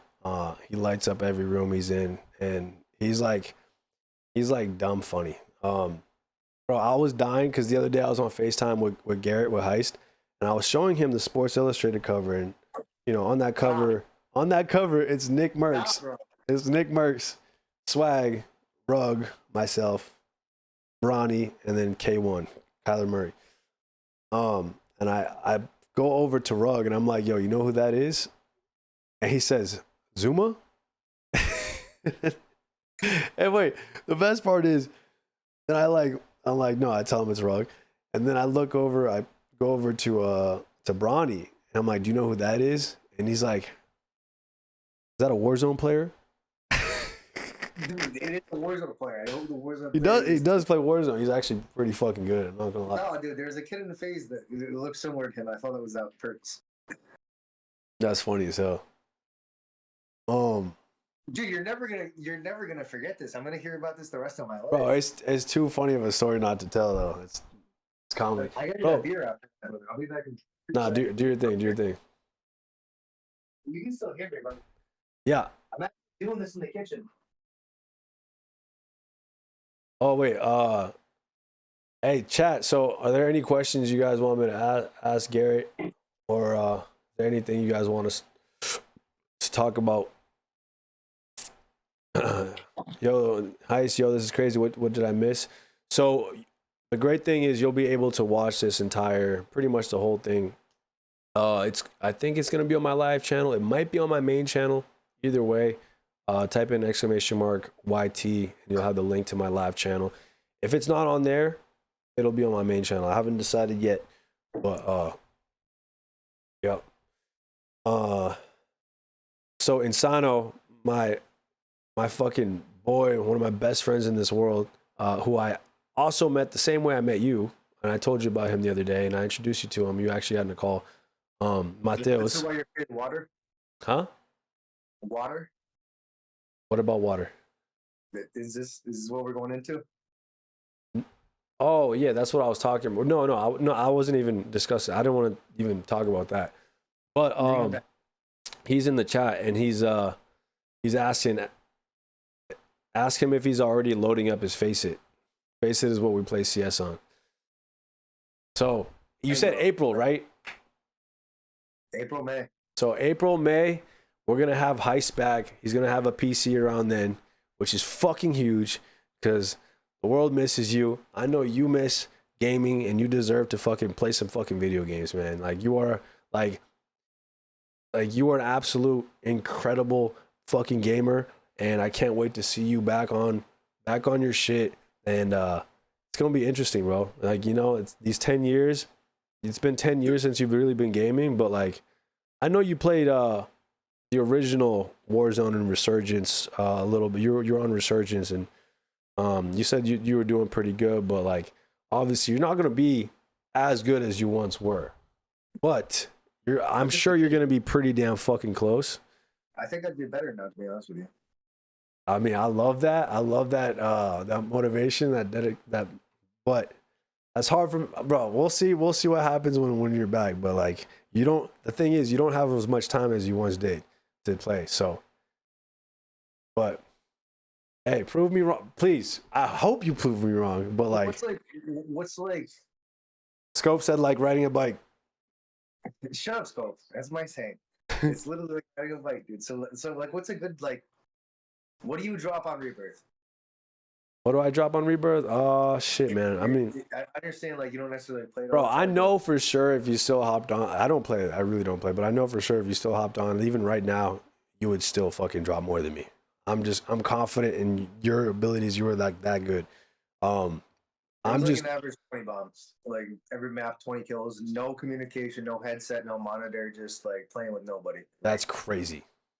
Is it? I literally don't know, to be honest with you.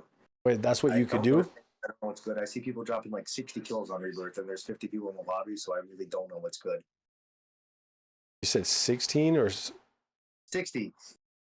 Oh, 60 is crazy, bro. I don't be watching videos of people doing. I mean, I've watched it. I don't know. He dropped 0 and blames me for not getting him up after dropping 3. That's some shit I would do. Hey, Zeffy said W Heist. Do you know who Zeffy is? Zeffy Soar? Yep. I know who that is. That's cool. Yeah, give me 1 second. How do I mute Discord for like 2 seconds? I can mute you. I'll mute you right now, all right? And when you're back, just like signal me. I got you muted right now. Wait. Actually. All right, now you're muted. You're muted.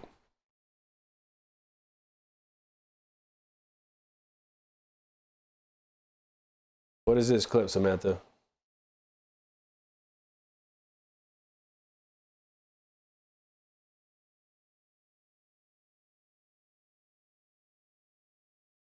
Being able to compete and just kind of coming out of nowhere.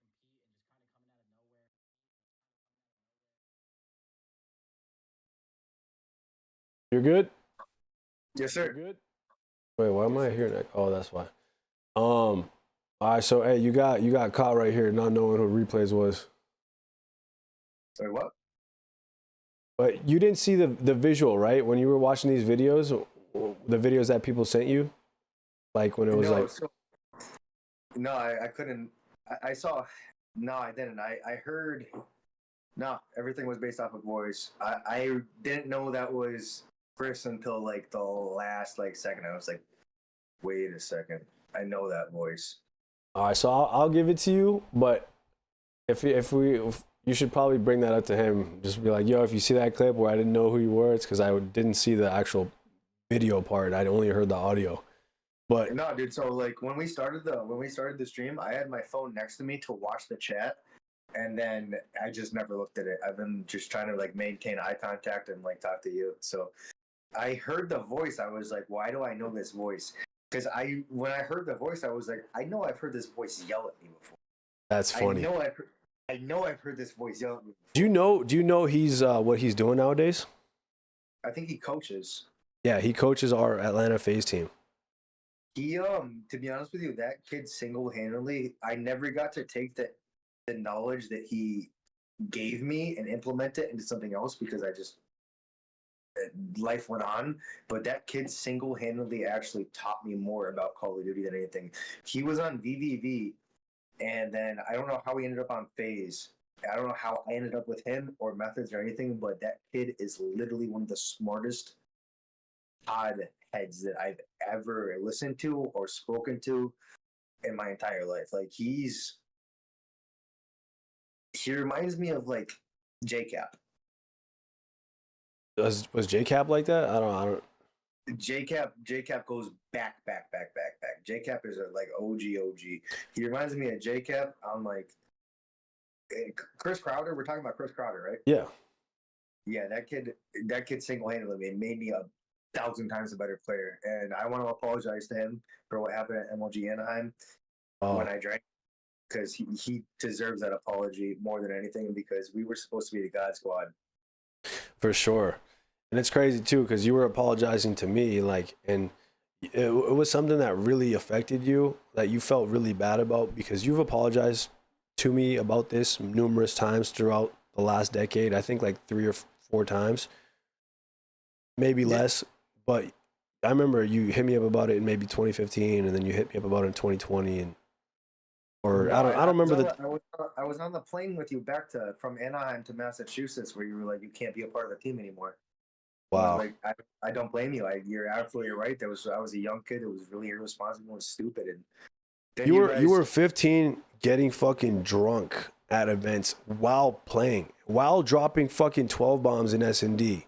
You were like, bro, you were downing a fucking water bottle filled with vodka and fucking dropping 12 kills in S&D. If I remember you. I'm not gonna name drop who gave me that water bottle, but we were playing it like, we had a crazy seats. We were playing at like 5:30, and dude, I'm a little kid, man. Like I'm like 15, 16, running around Anaheim. I got a beautiful e-girl on my shoulder. And I'm like, this is like the life. He said, I got a beautiful e-girl on my shoulder.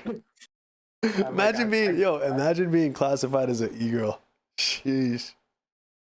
I wouldn't want to imagine that. You know what they call e-girls nowadays? No, I don't. Oh, they call them OF models. That sounds like good business marketing, to be honest with you. If I was a girl and the gaming thing didn't work out, I'd probably go straight to OF. But shit, man. Dude, I was just a young kid, man, and I can genuinely tell you. No. They said no one calls them that, Tommy. No, it's very different. There are still e-girls. Don't get me wrong. Like, but then bro. I remember I saw this one meme. They're groupies now. They're groupies now. It's bigger. I'm about to pull it up. E-girls. They're groupies now. It's just like a concert. They're groupies. Bro, there's this. Look, you can't pull up my stream so you can see this, but there's this. There's this. 2 seconds. Why isn't this open? I'm just gonna fucking full screen this shit for a second. My bad if you hear Moose eating food. Bro, I saw this like 5 years ago. It's this meme. It says, I'm a model on Instagram. What about you? I'm a soldier in Call of Duty. This is the funniest shit ever. And then OnlyFans came out, and then, you know, some of these girls just got on OnlyFans, and it's funny, bro. Like, I mean, listen, you can make bank on OnlyFans, but hold on, this model on Instagram. For me, I don't, you know, shout out my fiance, because she could have made so much money on OnlyFans. She chose to never do it, and that's respect. That makes her. Oh, you got a good girl. That makes her way more attractive. Way more attractive. As you know, my girlfriend did OnlyFans, there would not be a relationship. In my opinion, no, exactly. It's like you don't do that. WM. My girl needs to be exclusive. That's for me and me only, and at least that's my opinion. Sure. Agreed. No, I agree 1,000%. Well, yeah, let's go back. So wait, what were we just talking about? We were talking about you getting drunk at events and just going fucking. So that's why you got kicked out of FaZe. That's crazy. FaZe competitive. I never got FaZe competitive. Never got kicked out. I lost my privilege of being the captain of the competitive team. Still a content. Wait, so is that when Chris became the captain?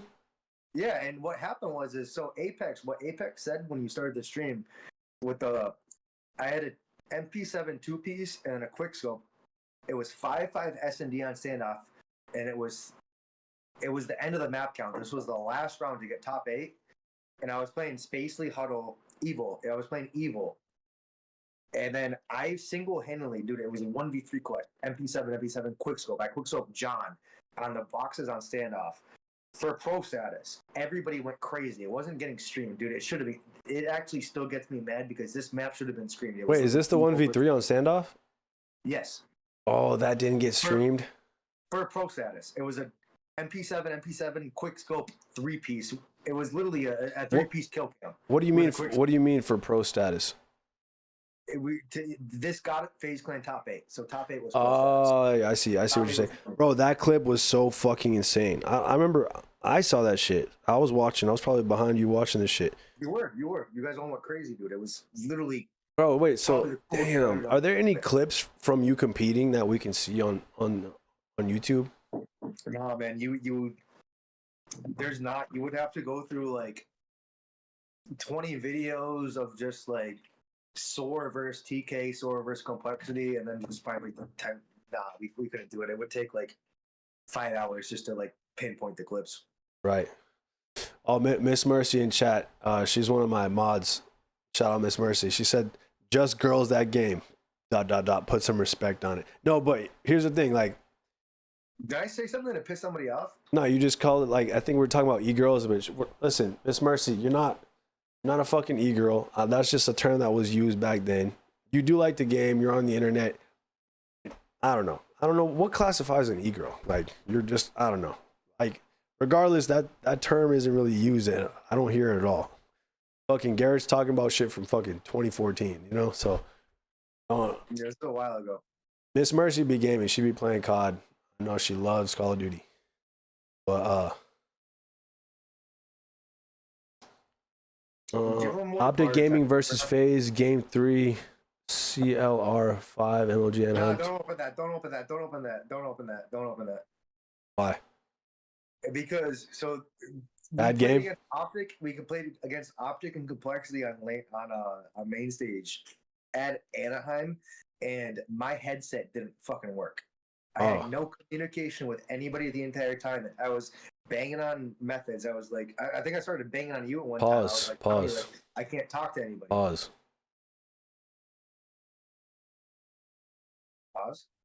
Damn, you don't even know pause? All right, pause means no homo. You know what I mean? You said you were banging on methods. You said you were banging on methods. Absolutely. I was banging on him. I was like, dude, you guys can't hear me. I can't hear you. Like, and we were playing against OpTic, so they're like, yo, this man never heard pause. That's wild, bro. Hey, wait, hold on. Who's your youngest friend? My youngest friend? Yeah. Like, not obviously excluding like kids. Like, I'm talking about like a homie of yours. How old is he? 26. Yeah, that's wild. That's wild, man. No, I'll say it again. I was banging on methods. I was like, dude, no communication. I can't hear you guys. You can't hear me. I looked at the referee, and we were playing OpTic. So back then, OpTic had privileges. If something happens to OpTic, the game ends and you restart it. If something happens to anybody else, the game doesn't get restarted. I had no communication, could not hear my team. We were playing every single map. Even we got destroyed on hardpoint standoff. Wait, you're talking about for the entire series? This was it was on main stage. That's crazy. I had no communication the entire series, dude. And I'm literally looking at everybody. I'm like, I can't talk to anybody. And they looked at me, and the referees and shit, they were literally like, don't know what to tell you. And I was like, dude, like, I can't communicate with my team. This is a communication-based game. And I was like, oh, we're playing OpTic. Makes sense. Wow. I'll retract that statement because no, I'm not going to retract that statement because if it happened to OpTic, that game would have got restarted. Oh, for sure. We would destroy them in scrims. It wasn't even fair in scrims. I had Stainville, Saints, and Methods. We were the best team on that game apart from Complexity. TK was proclaimed the second best team in that game. We never lost to TK. I never lost to TK on LAN. I went to every single LAN event. I beat TK every single event. We beat Complexity at PAX West. We're the only team to ever beat Complexity, and it was a best of 2, and I was hungover in the series. And we shit on Complexity. And, dude, that team on Black Ops 2 was insane. Methods was insane. Saints was insane. Realize he was a young kid at the time, like me. I need that light. Can I have the light back, please? Hey, you're just, you got communication blocked, and then you got your visuals blocked too. Hey, Zuma dealt with something like that when he played. Real quick, that's like if you ever go in his chat, they always bring up 4 and 23 because he had a game where like one of the lights, it was like a big game too, and one of the lights from like the studio was like perfectly on his monitor, and his whole monitor was white. He really couldn't see, and so he ended up going 4 and 23 this one game. And he gets clowned on forever, and it's like a meme in his chat. And it's fucked up, dude. It's fucked up because I dropped duds. I dropped duds that entire series, and I had no communication. And what are duds? Just bad scores, like horrible ratios. And we would regularly scrim OpTic. It was Big Timer, Scump, Merc, and Nade Shot, and that was like an easy team to play against. Like OpTic was not in the top 5 on Black Ops 2. They were. Scump was probably one of the best players in the game, hands down, but he was not in the OpTic was not a top 5 team, so we would smoke them in scrims. So we were playing them on main stage, and then no communication. Imagine playing 3v4. Yeah, that's crazy. Why didn't you fucking just get up and like stop playing and just made a scene or some shit? Like, yo, I can't fucking play. Like, I started smacking people next to me, and I was like, I have no audio, and then everybody kept playing. Bro, you should have got up and just fucking smash your controller and be like, the fuck is this shit? I don't know, bro. Dude, it was 2013. If I did that, they would have been like, all right, bye-bye, buddy.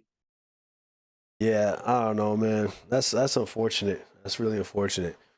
Bro, there's because that was the easiest OpTic lineup to actually like play. I mean, no offense to like Big Timer and Merc, but they were like 2 games past their time. Scumpy is still a beast. I think Nade Shot, to be honest with you, I think all of them could still compete, but the FaZe team at that point, dude, our FaZe team was insane. Absolutely insane. Replays was a god. Replays literally had the knowledge over everybody. Embos was the S&D god, and then I remember that. Chemistry. Yeah. Hey, are you familiar with the Counter-Strike scene at all? Like the players and stuff, or no? I can name a couple people on FaZe, but since we've been talking the last 5 days and I said the word Counter-Strike, my entire phone is now, everything I look at is just Counter-Strike. I go on Facebook, it's just a Counter-Strike video. That's funny. Crazy how your phones be listening to you and shit. It's wicked weird, dude. It's wicked weird. Because I don't look this shit up and now all I see is Counter-Strike. So a reason why I ask is there's this one player who's like one of the best players of all time. He used to play for us for a few years. His name is Nico. Now he's been playing for G2 for a while. He had this one game, and I was watching this shit live. It was crazy, and obviously, you know, Counter-Strike is just a massive game of search and destroy. The best of now it used to be best of 30 rounds. Now it's best of 24. So it's MR12 and G2, like they were losing this round. And Nico was in a 1v5 situation, and he killed the first 3 people so fast. Like, it was fucking insane. It was like, bam, bam, bam. Like, just like all turning like 90 degrees and just like one tapped him in the head. Like, it was fucking insane. And then he started moving like really fast after. I'll show you the clip. Maybe I'll put it up after this. But, and then he goes over to like B-bomb site, kills another, and then he planted the bomb, and then he kills the 4th guy, and then he's just waiting for the 5th guy, sees the 5th guy, lights him up a little bit, and gets killed by him. So he almost had this insane, it would have been the most insane 1v5, like easily one of the most insane 1v5s I've ever seen. He was so mad, bro, he was so mad. I've never seen this in any competition, competitive play. He fucking hammer fisted the fucking desk, bro, just, and then you like, it showed him in like, there was a fucking hole on the wooden desk. His fucking hammer fist literally created a hole in the desk. And you could just see it like while he's gaming, like there's a big fucking hole from his fist. And then it shows like his hand over the mouse, and his like pinky was bleeding right here. It was just like, it was literally bleeding out a little bit. Bro, it was crazy. And then like, obviously if that was to happen, especially if you're like on mouse and keyboard, like your hands obviously gonna get a little cold right after, and you're probably not gonna play as well. But then they ended up. I've been there. You said you've been there? I've been there. Yeah, and he ended up picking it up and still playing well like after the next 2 rounds and ended up winning that map. So that was dope, man. Shout out Nico. I love that kid. He's fucking amazing. He's really one of the most talented Counter-Strike players of all time. And yeah, we're in the major right now. Our next game isn't for another like 4 days. And if we win this next game against Vitality, there's a possibility that we could play G2 in the finals if we make it to the finals. So that would be cool to see. It would be cool if we verse them. But like Where are they're the finals? Where are they playing? Yeah, so the last event was Shanghai. No, they're still in Shanghai. So all this happens in Shanghai. Well, just this event. This is the major. So this major is in Shanghai. There's been a major in Boston. There's been a major in Brazil. There's been a major in like Copenhagen.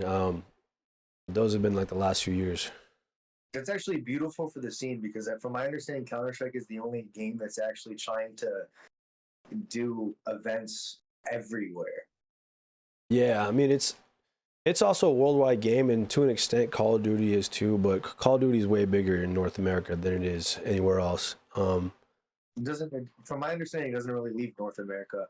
I understand, like when I played, there would be like one event in like the United Kingdom. Yeah, in London. Yep.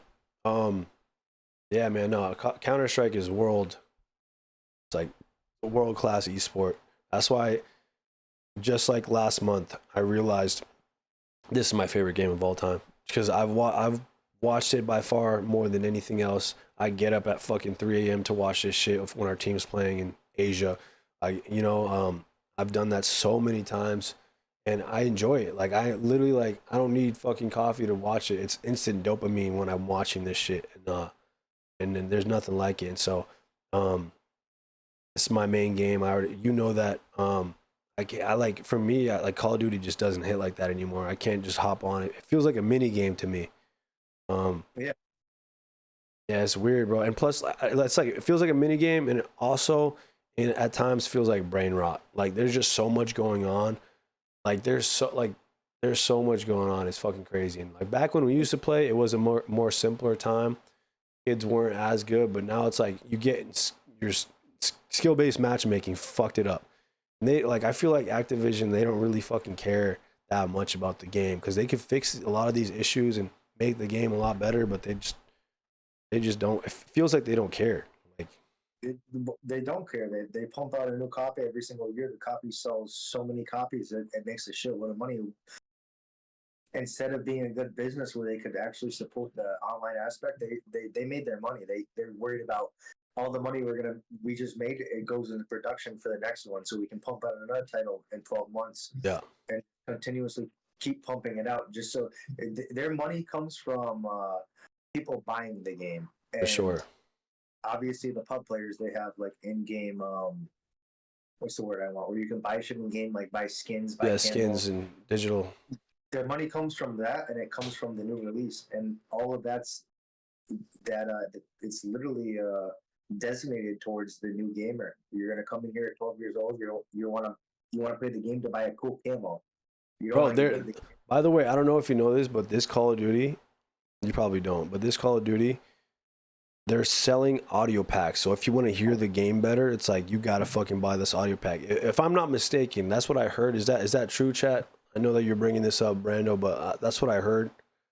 I never fucking. Yeah, that's fucking insane. That's insane. So what do you mean? What do you like? There's an option where you can like hear footsteps better. I don't know.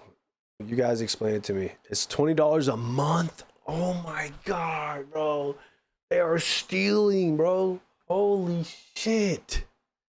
$20 a month. It's not even a one-time thing. It's a fucking membership.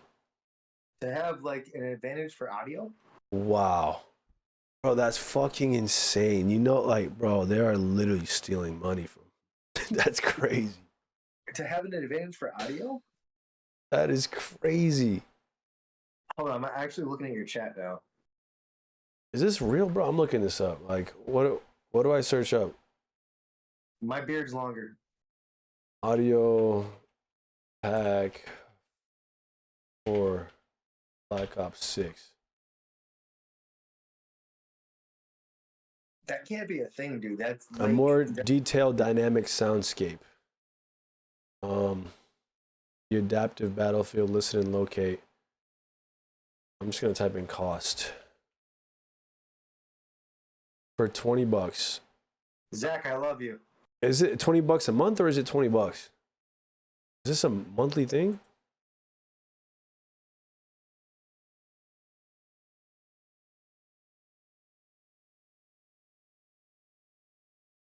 Oh, it's pay it once. Oh, okay.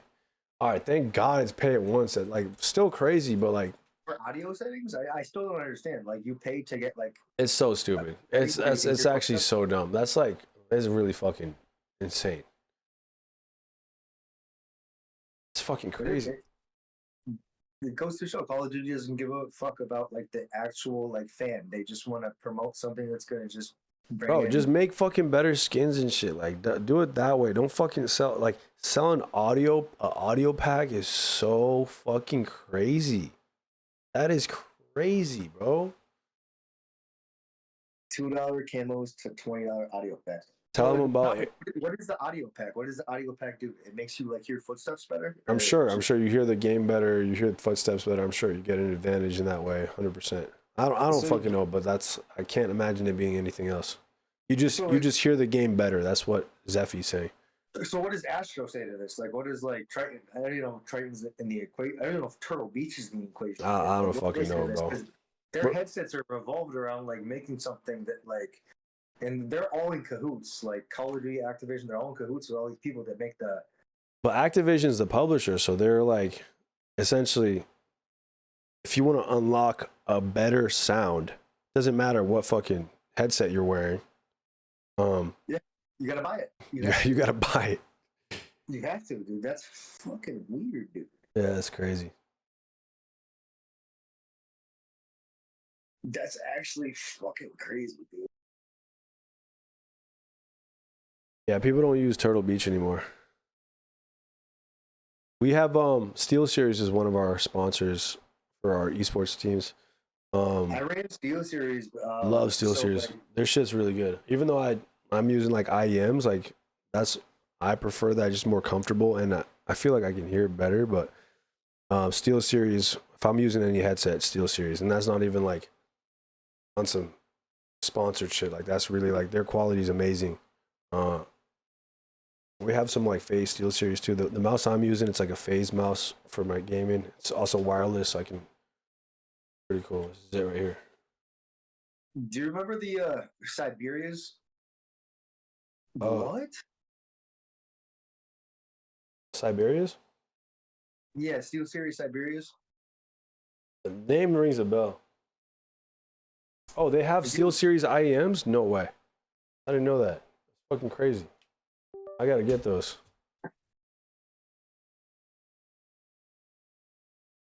I was going to bed happy having Blue Tiger on my UMP.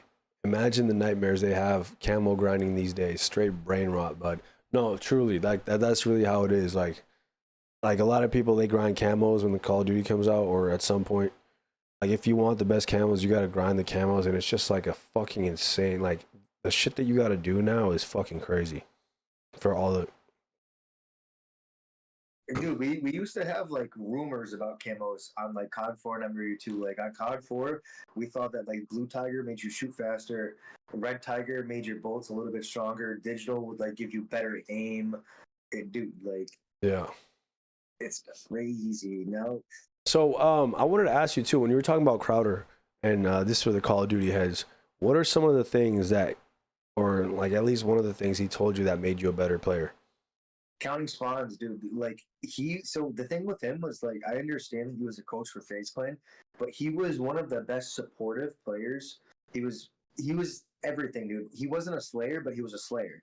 He wasn't support, but he was support. He wasn't OBJ, but he was OBJ. He was everything combined into one, because he was he could transition. The thing that he could do is he could look at the map and see that my OBJ died. And the way the game worked was it was a transitional game. So if you're OBJ, if you want to be really good at the game, you have to transition. So if you're OBJ, you have to turn into support. He would be able to be like, all right, so Methods just died. That's my AR. Heist just died. That's my sub. The bomb's there. I need to now take into consideration they're not going to spawn for 5 seconds.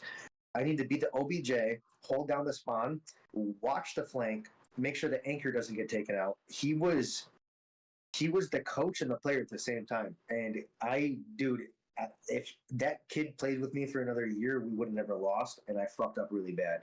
Because on scrims, we never lost. We were smoking complexity on scrims. TK, we never lost it. I think I played with Crowder on one event. I think that was Anaheim, but I never lost to TK. TK was always like the second best team. They always ended up against complexity in the finals. But every single event, we always beat TK. We never lost to TK, and then we would go through our loser bracket and then lose, and they would still somehow end up playing in the finals. But dude, Crowder was just a mind that I can't fathom. He deserves more credit in the Call of Duty scene than he ever got. That kid's brain just worked on it. Yeah, he's like an unsung hero, and it's cool too because for like the last year at least, he's been doing like little TikToks and like reels and YouTube shorts of just giving advice on how to play Call of Duty better, Warzone better, all that stuff, giving detailed explanations on certain things, but doing it in a very simplistic way where anybody could understand. And so I remember like I'd save a lot of these videos so I could watch later, and like whenever I loaded up Call of Duty, Chris is he's really, you said it best, he's like really the perfect mind for Call of Duty and for coaching. And it makes me happy knowing that that's our coach. And you know, our players are fucking insane, but with Crowder as the coach, it's like we really have such a star-studded team, star-studded lineup. So, like, what he would do was, like, usually, so Black Ops 2 was 4 people. So you're waiting on 4 people to communicate. Chris would communicate for 3 or 4 people at the same time. He would die and tell everybody, the AR, the sub, the AR, what they need to do. He would die and get the knowledge of where everybody was on the map and be like, you go here, you go here, you go there. He was literally, dude, on another level. That kid, dude. My biggest regret is what I did at Anaheim, because I would have, if I had that kid on my team, because dude, I was a newbie. Like, I just got into it. I got into it and didn't stay much into it.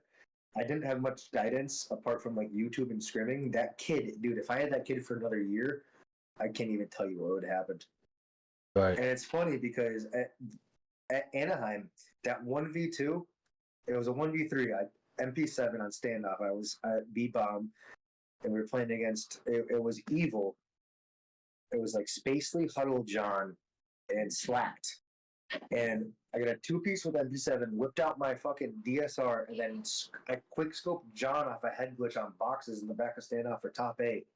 And then after that, you guys found out about the drinking, and then the entire FaZe team got dropped except for replays, and then you took Huddle, Spacely, and I think Slacked.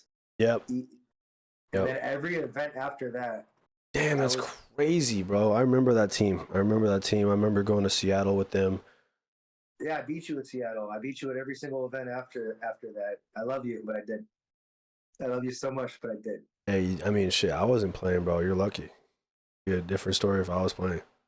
Fucking Tommy number 7. Hey, listen, I wanted to do this before. I want you to, I want to watch, like, Deviate. Would you say that's your best video, or would you say the one? I would say the best of Modern Warfare 3 with me and Blue, but you have to, there's 2 names in it, so just look at the name and say it. That video had clips that no one ever seen, like literally quads, on-screen 6s. I already told you the story about the Hey, did you know that in that like clip of everybody talking about you, like Adapt, Nade, Banks, and like Hector? Did you know what that was? What that event was? That was an event? Yeah, that was an event. You thought they were just chilling somewhere? That was not an event. That was not an event. It was an event. It was an event that we hosted. Recently, within the last 3 days? No, that was I think it was back in the summer. Oh, it was our FaZe Clan's anniversary, the last anniversary, so it was May 30th. No shit, dude. Yeah, that was actually, so that was the founding fathers' LAN that we had. It was FaZe, OpTic, and 100 Thieves, and we did some like really cool merch. Like, do you have my stream open? Yeah, I do. Look, this hoodie that we dropped. Look at this. You'll love this shit. Bro, I look so fat on your stream, dude. No, you don't, bro. You look good. Look, we gotta get you this hoodie, buddy.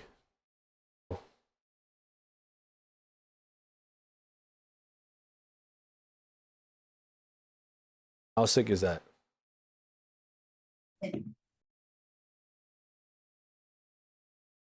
Is that the Modern Warfare 2 logo? Yeah, FaZe? that's like Modern Warfare 2 logo, founding fathers. We got the FaZe, OpTic, and Thieves logo combined, and then all the Modern Warfare 2 prestiges on the sleeves. How hard is that shit? Fire. That's actually fire. So sick, right? I need one. Nah, I got you. I'm gonna as long as we got them around, I'm gonna figure out a way to get. What size? What size are you? We should have this conversation in like a month or two because Oh shit, man. brother, I'm usually a brawler boy. Hey, listen, I'm tall, I'm 6'3", you know, but I like wearing oversized. I like double XL. Like that's what I like to wear. Unless Brother, like I like seeing my pecs come out of this shirt and my traps come out of the shirt and they're kind of gone right now. So. the kitty, man. Look at the kitty, man. Dude, so we're not even supposed to keep this guy. He was literally gonna. He was just gonna be an outdoor cat. They were gonna leave him. He's handsome. Dude, his name's he doesn't even have a name yet. We don't know if we're gonna keep him, but he's the coolest cat ever, dude. Why wouldn't you keep him? We were just supposed to rehome him for the family, but I'm falling in love with the little guy. He's literally the chillest thing ever, dude. Yeah, that's awesome. You gotta keep him.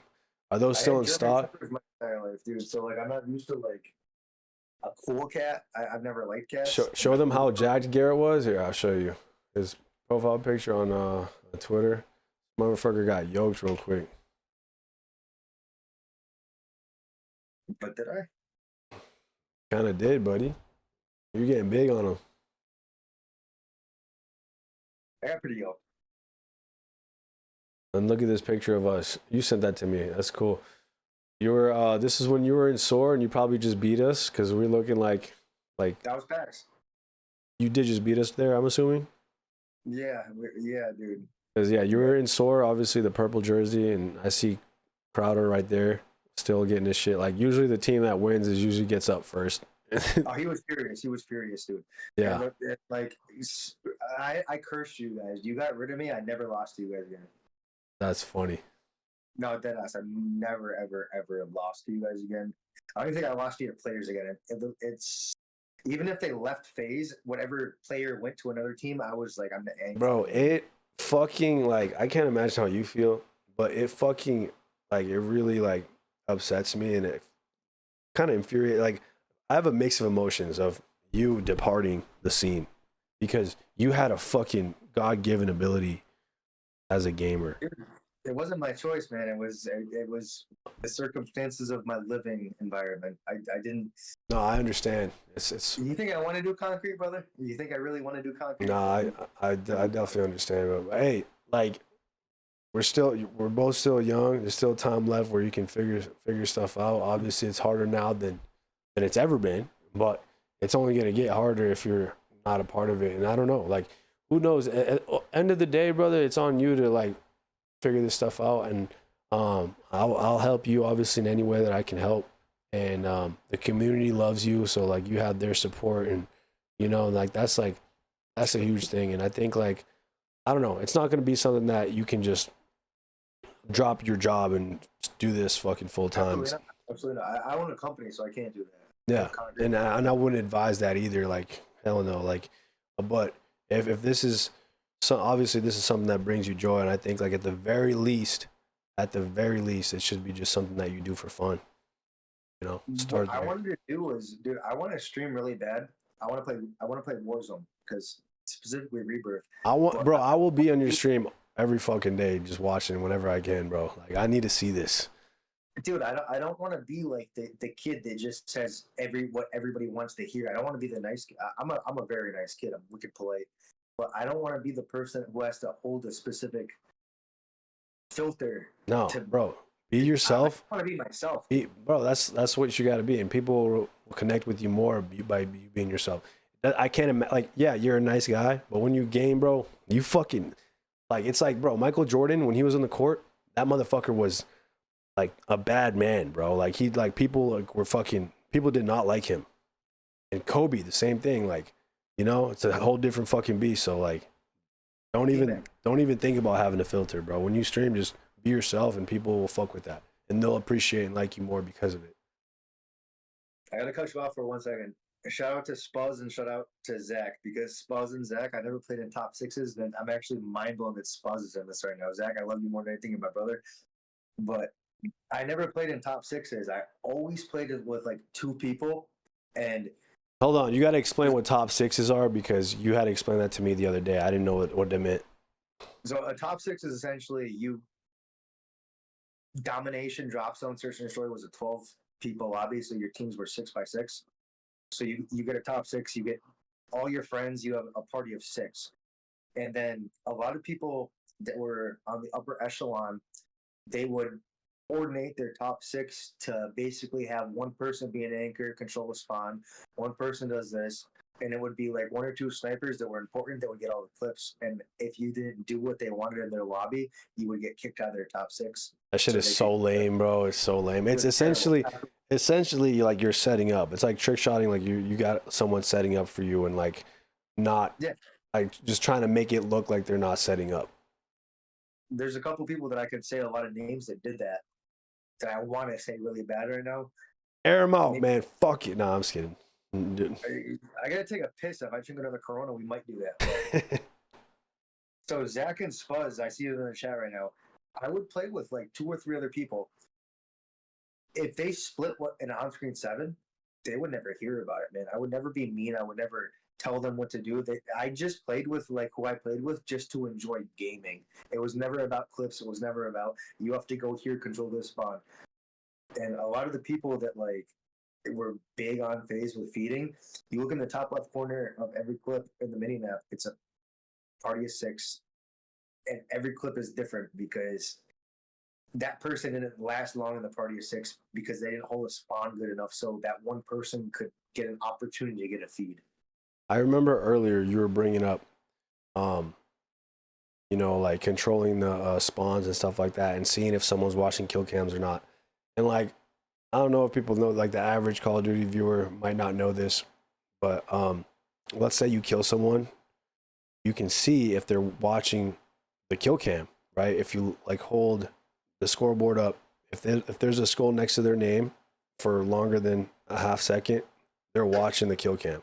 So if you see the skull next to their name for fucking 3-4 seconds, that's like gas. Like the longer like you see that skull, like the more dope you get, and like the more gassed you are because you just shit on them or you did something crazy to where they feel like they need to watch the kill cam. And I used to do that a lot, bro. If I ever did some crazy shit, I'm holding the scoreboard. I'm seeing like, hold on, let me see. I thought that shit was funny. I'm gonna have you say what you just said again because there was an audio playing. What were you saying? I said, so like I had a vision with this video. So like Blue's name is Garrett. My name is Garrett. I'm not going to say his birthday, but his birthday is the day after my birthday. We have the same name. It's spelled the same way. Usually Garrett's aren't spelled the same way. But I had a vision with him to go in the next Call of Duty and like take this video, and like when the next COD comes out, they just see Blue and Heist again, and it's just like million views. And I wanted to pursue that the entire next game, and then Seabass just fucked everything up. Yeah. My bad. I really don't like Seabass, but Seabass. You're good, bro. A lot of people felt the same way and stuff. That's why, you know, things didn't really work out with him. He was a nice guy. He was really nice to me. I love Seabass, but I mean, he did definitely rubbed a lot of people wrong. I love you too, Seabass, but fuck you. Type shit. Wait.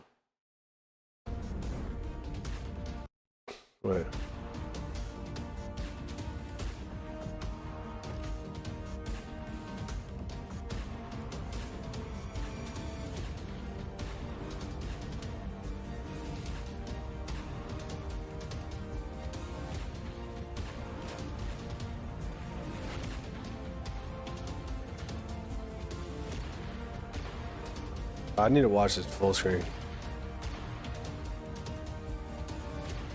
Blue is goated too, bro. Yeah, Blue, bro, he's my top 3. I swear, my top 3 is you, Blue, and Scope.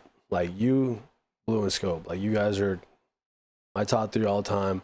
You guys are the most aggressively, like, precise snipers I've ever seen in Call of Duty. Your guys' play styles, you just nonstop. You guys are so cracked. Like, all 3 of you remind me of each other in ways, and especially in the way you guys game. Blue was like, yeah, Blue was insane. Heist is really the definition of raw talent. If you look at it, it makes unbelievable plays.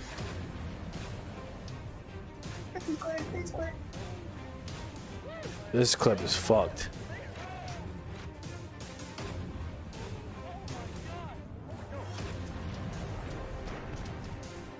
Hold on. Hey, wait. Yo, Scope, are you in here? Scope in here? I knew he was in the chat. I don't know if he's still in. Oh, this map is called Resistance. That's right. I want to get him in here. Dude, to be honest with you, Scope is one of the most down-to-earth people that I think I've ever spoken to in my entire life. Get him in here. That kid is actually the man.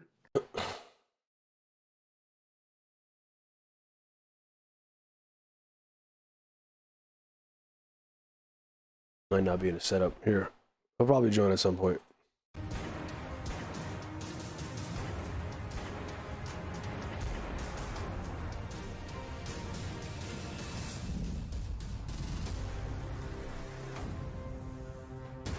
I like the edit. Dude, I felt bad for the kid. You put so much time in the video for it to go into FaZe, but see, I'm not gonna talk shit about T-Bass anymore. T-Bass, if you I feel like I did watch this when it came out. You probably watched it in the Dropbox. Maybe. Because it didn't. I think it got like a. This is the clip that Davey fucking rage put on. It was dropped January 14, 2015. So I was in the New York house at the time. Dude, that's crazy. So this is after I competed? Yeah. Because I remember, like, I was always in FaZe, but I know, like, after Anaheim, I competed for Soar, but I was still a content creator in FaZe.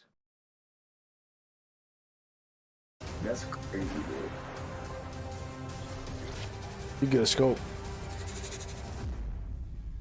You will give the people of Earth an ideal to strive towards. It's crazy the amount of fucking clips, bro. It's a long ass video, and you guys are just hitting like the most insane clips in every single. Your Blue was different. Wow. And he's so humble. Wow. Yeah, he's extremely humble. Accomplish wonders.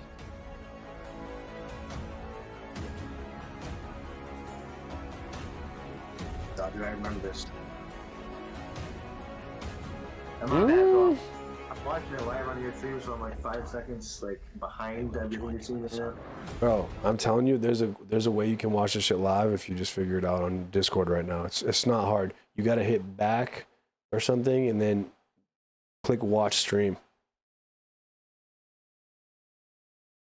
Alright, you lost me at back. We'll cross this bridge next time. Alright. I love you. Oh yeah, bro, this clip is so insane.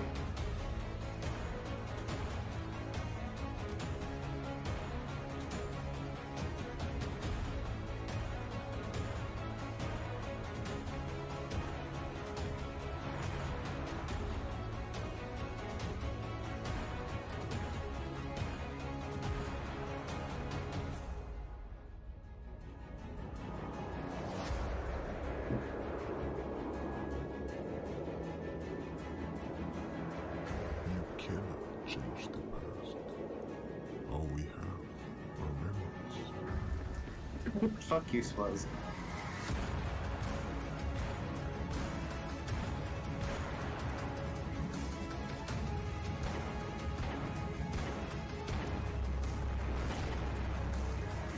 Bro, the aggression in all these clips is crazy.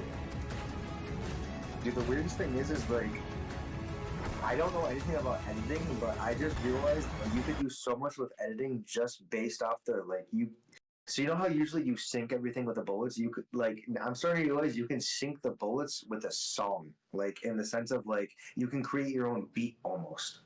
Oh, 100%, 100%.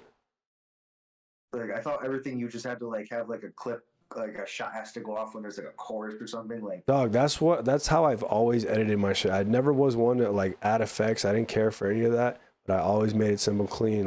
That's why Mink was the best at doing that. Mink was so next level with doing that. But that's how I always kept my edits. I edited so many videos back in the day, and you follow that simple rule, bro, you're gonna get a really nice video where it just flows and it's fun to watch.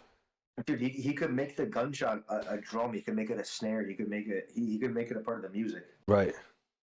Hey, Poopy, thank you for the gift to the Miz, man. I wish I realized this 10 years ago. Big poop, man. Big poop, no fiber.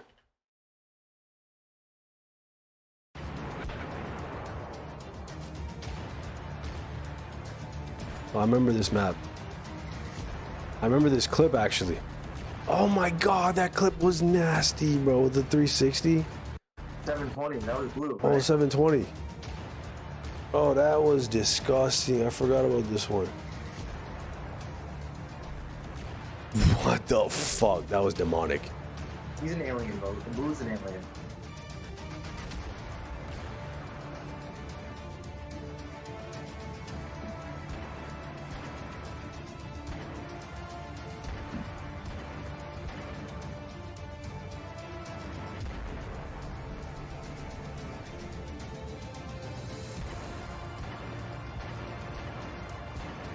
Sheesh. Some memories. Wow. Just a casual triple headshot and then another single headshot. Mad casual in there.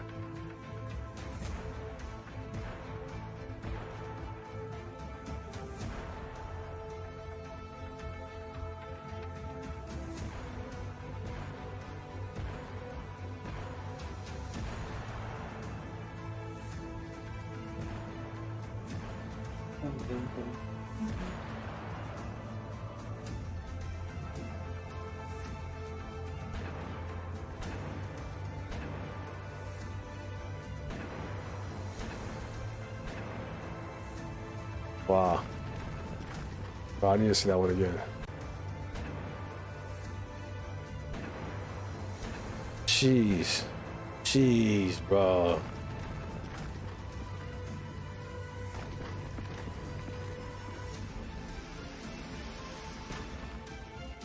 Yeah, the editor did such a great job on this. Of course. I love that you put that before your shit. Oh my god. Yo. Scoppy. There's some montage watching going on in here. Little bit, man. Is there some montage watching going on in here? Jeez, brother. That was nuts. You haven't seen that video? Bro, I think I saw it in the Dropbox before it came out, and then I never saw it again. I don't even know. I'm not even sure because it was so long ago, and I've fried my brain so much since then. I have no idea, bro. That video is next level. That video is insane. Oh. How are y'all doing? Good, brother. Just finishing up here, man. Just went down the little rabbit hole, talked about, I know we brought you in the call the other day. We had a little group call, which was cool. People in the chat don't even know about it. Was, yeah, we brought Scope in, and then we ended up bringing Blue in, bro. We just had a nice just a 4-man. Just a little 4-man FaceTime, bro. Little 4-man FaceTime just for the soul. It's cool. Really for the soul. Yeah. Man, wait. So did you watch that when it came out, Scope? Yeah, I remember seeing that video. That video is insane. Brother, I didn't know that it was gonna be on FaZe though. I didn't know it was gonna be on FaZe. It didn't go on FaZe.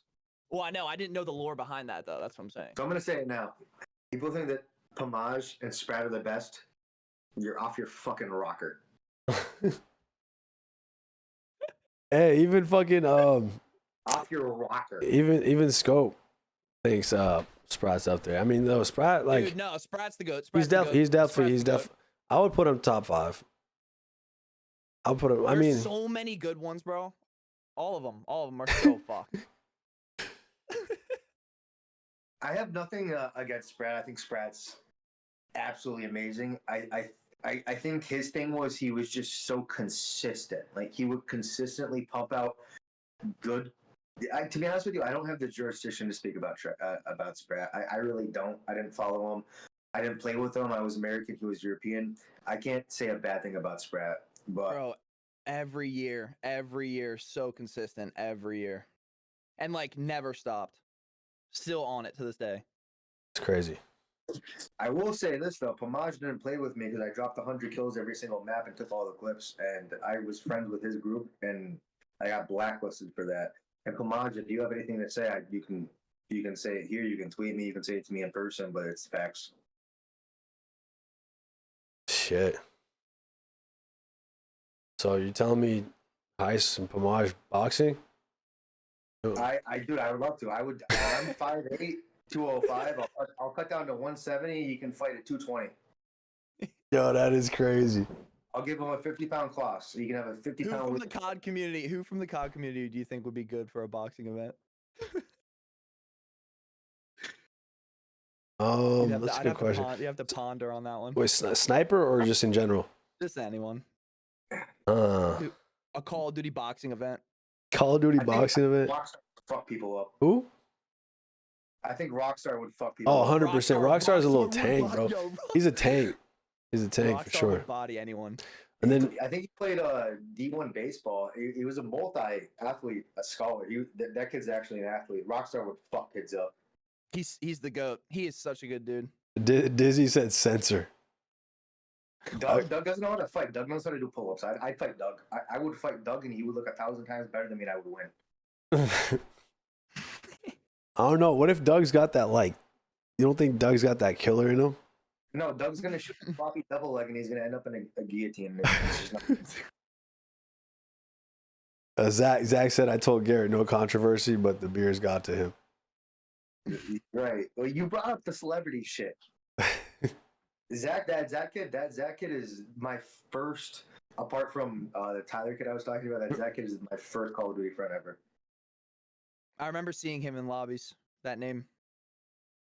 All the time.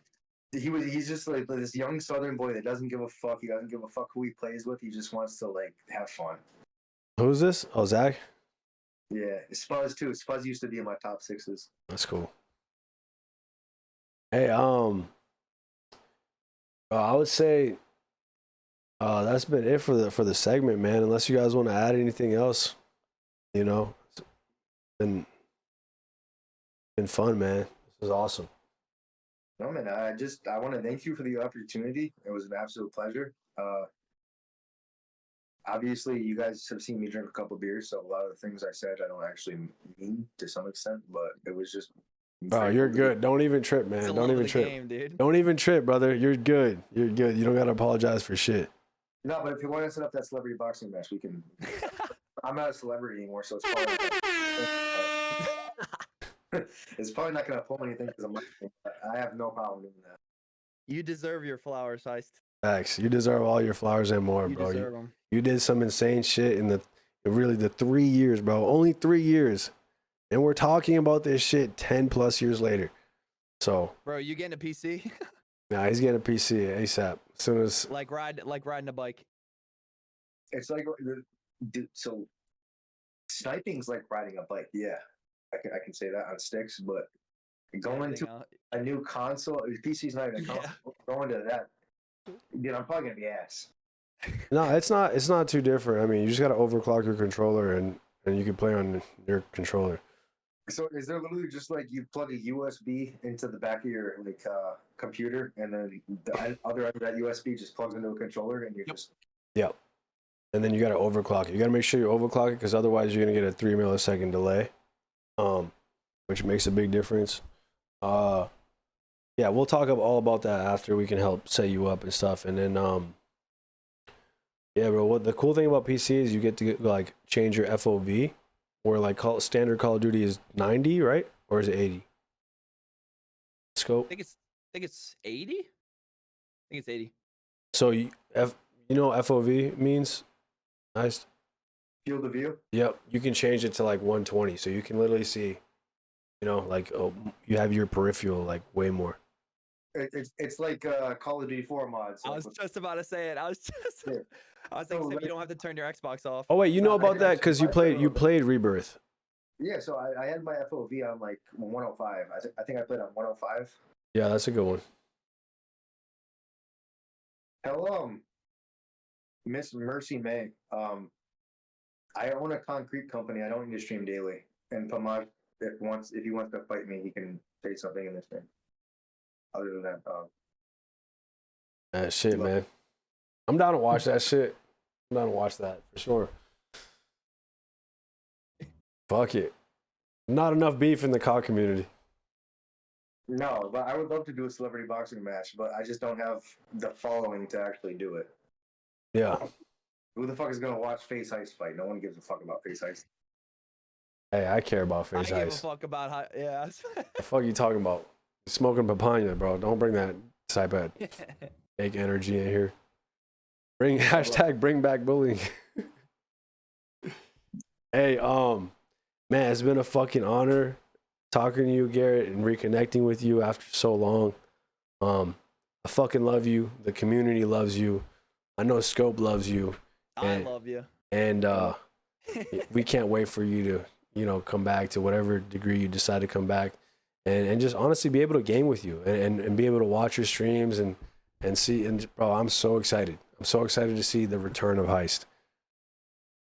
I want it to happen. I would love for it to happen, man. I hope everything falls into place so it can happen. But I want to thank you for your time. I haven't talked to you in 10 years. It was an absolute honor, a privilege, and I'm very grateful to be able to speak to you and speak to your audience. And thank you very much, sir. My dog. Legend. Hey, thank you guys for watching. It's been a lot of fun. Make sure you drop a like, hit that subscribe button. The channel's new, but we're building it out. I don't know where this is getting uploaded. Probably my live channel. I don't gotta talk about this shit, but that's been it for the video. See y'all. Cool. Are we still? Yeah, we're still live, by the way. I'm used to doing, like, I'm not used to doing this shit either. I see Zuma doing it all the time, like mid streams, just fucking banging out videos. He'll bang out 3 videos in one fucking stream. It's crazy. Zuma's a beast. Zuma is a beast. I fucking love him to death. He's one of the best people, bro. And I was such a big fan of him as a pro player. And anytime he would flank, bro, I'd be so excited. Like, he was just known notoriously for his flanks. And anytime he would flank, you know he's killing at least fucking 3 people.